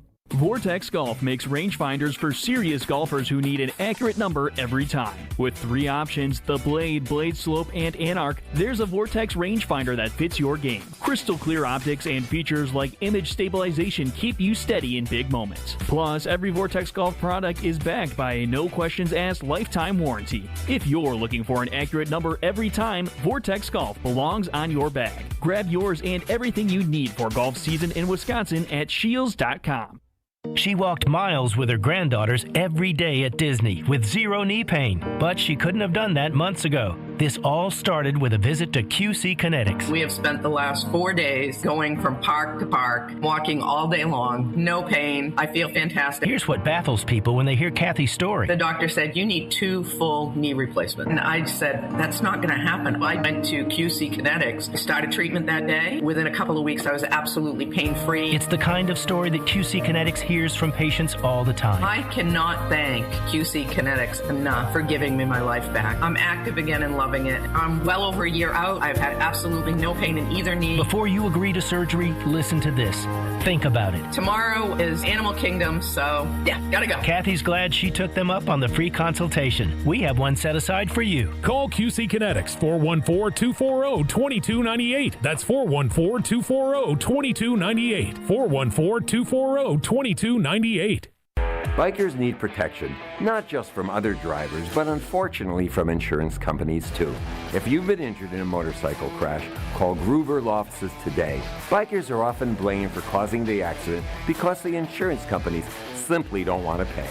At Gruber Law Offices, we've been fighting for injured bikers and their families for more than 30 years. Trust us to fight for what you deserve. Gruber Law Offices. One call, that's all. It's ESPN Wisconsin's Ben Bruss talking about our great friends at Road America, America's National Park of Speed. Turn your day into an experience at Road America. Conveniently located in between Madison, Milwaukee, and Green Bay, this legendary track offers more than just racing. Walk the grounds, explore every corner, and watch the action from wherever you want. Kids 16 and under get you in free with a paying adult at the gate and camp on site all weekend long. IndyCar is must-see and is coming up on June 18th through the 21st. Great food, great views, and non-stop action. Road America, where racing meets outdoors. Check out roadamerica.com to get tickets. You're listening to Wilde and Tausch on 94.5 ESPN. Presented by Pella Windows and Doors of Wisconsin and sponsored by American Family Insurance.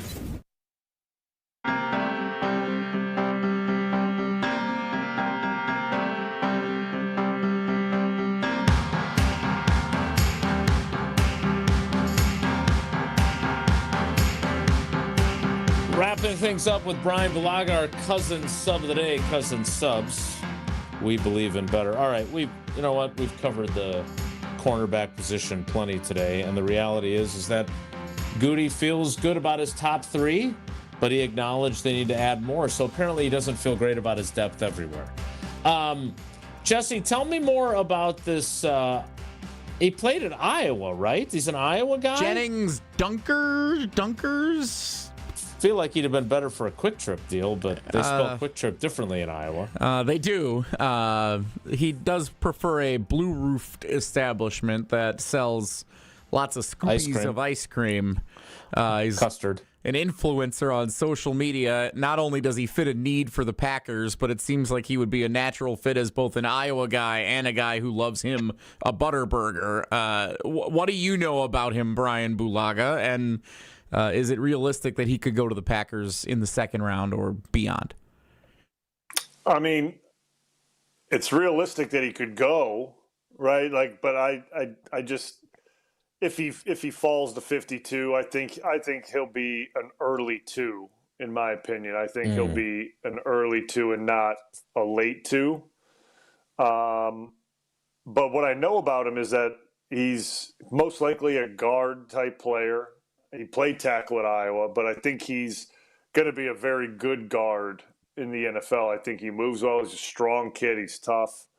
I got to sit and watch film with him when I was up at Iowa a few years ago and got to see how he interprets the game and talk to him and things like that.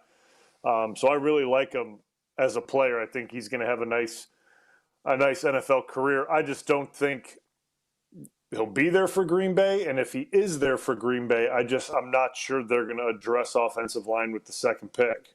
I just don't know if that's going to be the route they go. Would I like them to do that? Because I think that injects an instant starting quality player at the position, and it injects competition right away. So would I like the pick? Yeah, I would. I would like it a lot, but I just don't see his availability being there, and 2, I don't see them going in that direction. Did you guys eat Butterburgers while you were watching film or no? No Butterburgers were consumed. Okay. That's why he's got such a good-looking figure right now, Jason, because he's been avoiding that kind of stuff the last couple of years, huh? That's true, and that's why he doesn't need to replace his mattress all the time. Although we have friends at Steinhafels who could do that for him. All right, Bryan. Old Slim. We appreciate you stepping in to the breach with Tausch out as our cousin sub of the day. I'm not going to we won't bother you tomorrow.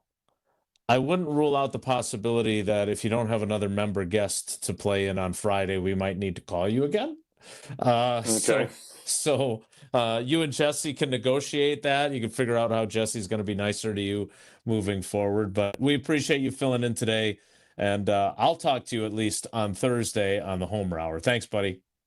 Yep. All right, guys. I appreciate it. It's fun as always. I'll send you one of these golf balls if you want to join us on Friday. Yeah, gee, that's a I'm motivator. Good. I'm good. I don't need one of those.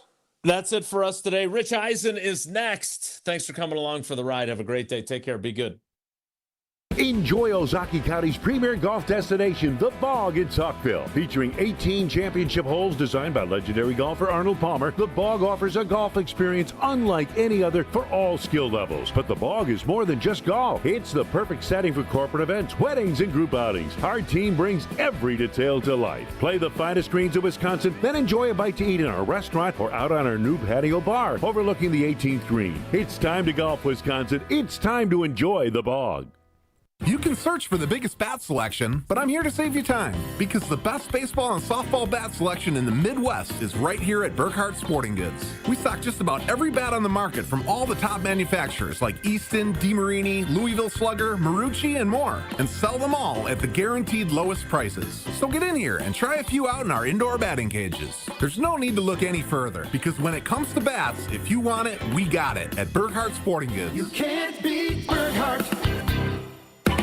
When you run a team, you want great uniforms, and you know selling spiritware is vital. That's why Burkhardt Sporting Goods will create a free custom website for you to sell your families and players the coolest spiritware from Nike and Under Armour, as well as the basics, while helping you fundraise at the same time. We take the hassle out of coordinating your team's apparel and make shopping and buying easy. So when you need awesome spiritwear and uniforms for your organization, you can't beat Burkhardt. You can't beat Burkhardt. Hi, this is Mike from Infinity Exteriors. Most contractors cut corners and disappear when there's a problem. Not us. Since 1997, we've completed over 60,000 projects, earned thousands of 5-star reviews, and were named 2025 Roofing Magazine Contractor of the Year. We set the standard for exterior remodeling. Trusted by homeowners, proven every single day. We're excited to show you why choosing Infinity means peace of mind. Visit infinityexteriors.com to see why your neighbors trust Infinity. We are the home of green and gold off-season coverage. 94.5 ESPN, WKTI, and WKTI-HD Milwaukee. A locally owned Good Karma brand station. A long resume. Google me. It saves time. From the Rich Eisen Show studio in Los Angeles. And now, sitting in for Rich, it's Brian Weber. It is another hour of the program, and it's great to have you with us coast to coast. Travel day for Rich and the fellows. Back with you tomorrow, live from Pittsburgh, getting you set for the NFL draft. And then, Rich, as the tradition continues, will take you through all the picks on NFL Network Thursday. He'll do the show. Then he'll take a quick nap, I presume. Then he'll come back and handle all the action in prime time. NFL Draft, 8 Eastern. Of course, you can catch it on ESPN, ABC. Rich with his team on NFL Network and here on ESPN Radio. Chris Carlin, Max Starks, Mike Tannenbaum, Ian Fitzpatrick, Jordan Reed, and the gang. In 20 minutes, we will tackle more NFL draft conversation when we check in with Nick Baumgardner of The Athletic. If you want to be a part of the show, you have a phone. It does work for phone calls. I know this makes me sound like Andy Rooney. I still call people. And yes, let's just talk about things you should not do in 2026. Apparently, leaving a voicemail is now a crime against humanity. We'll pick up the phone. No need to leave a message. 844-204-RICH. That is 844-204-7424. Or, I appreciate the feedback that is positive. I am deleting the negative thoughts on the X platform. Nothing toxic ever on social media. We know that to be true. My handle is BW Weber. Weber with 2 B's. We're going to jump right in, talking Lakers, getting you set for a much more interesting Game 2 tonight between L.A. and Houston than I thought it would be heading into the weekend. If you're in Minnesota saying, hey, loud radio guy, whoever you are, why aren't you talking more about the Timberwolves? We will address that. We're going to do it coming up just over 45 minutes. The reason I am not leading the hour. I'm taking you inside my own production meeting. The cast of thousands helping me in Bristol, but just a lonely man in a one-bedroom apartment here in Southern California. The reason I'm not starting the second hour talking about the latest epic comeback, the T-Wolves have put together on the road in Denver after we saw a magnificent comeback last night by the Hawks, down 14 at MSG to stun the Knicks. And that was a huge focal point of the first hour, with a reminder, if you miss any portion of any program, you can catch it anytime on demand. The podcast drops just after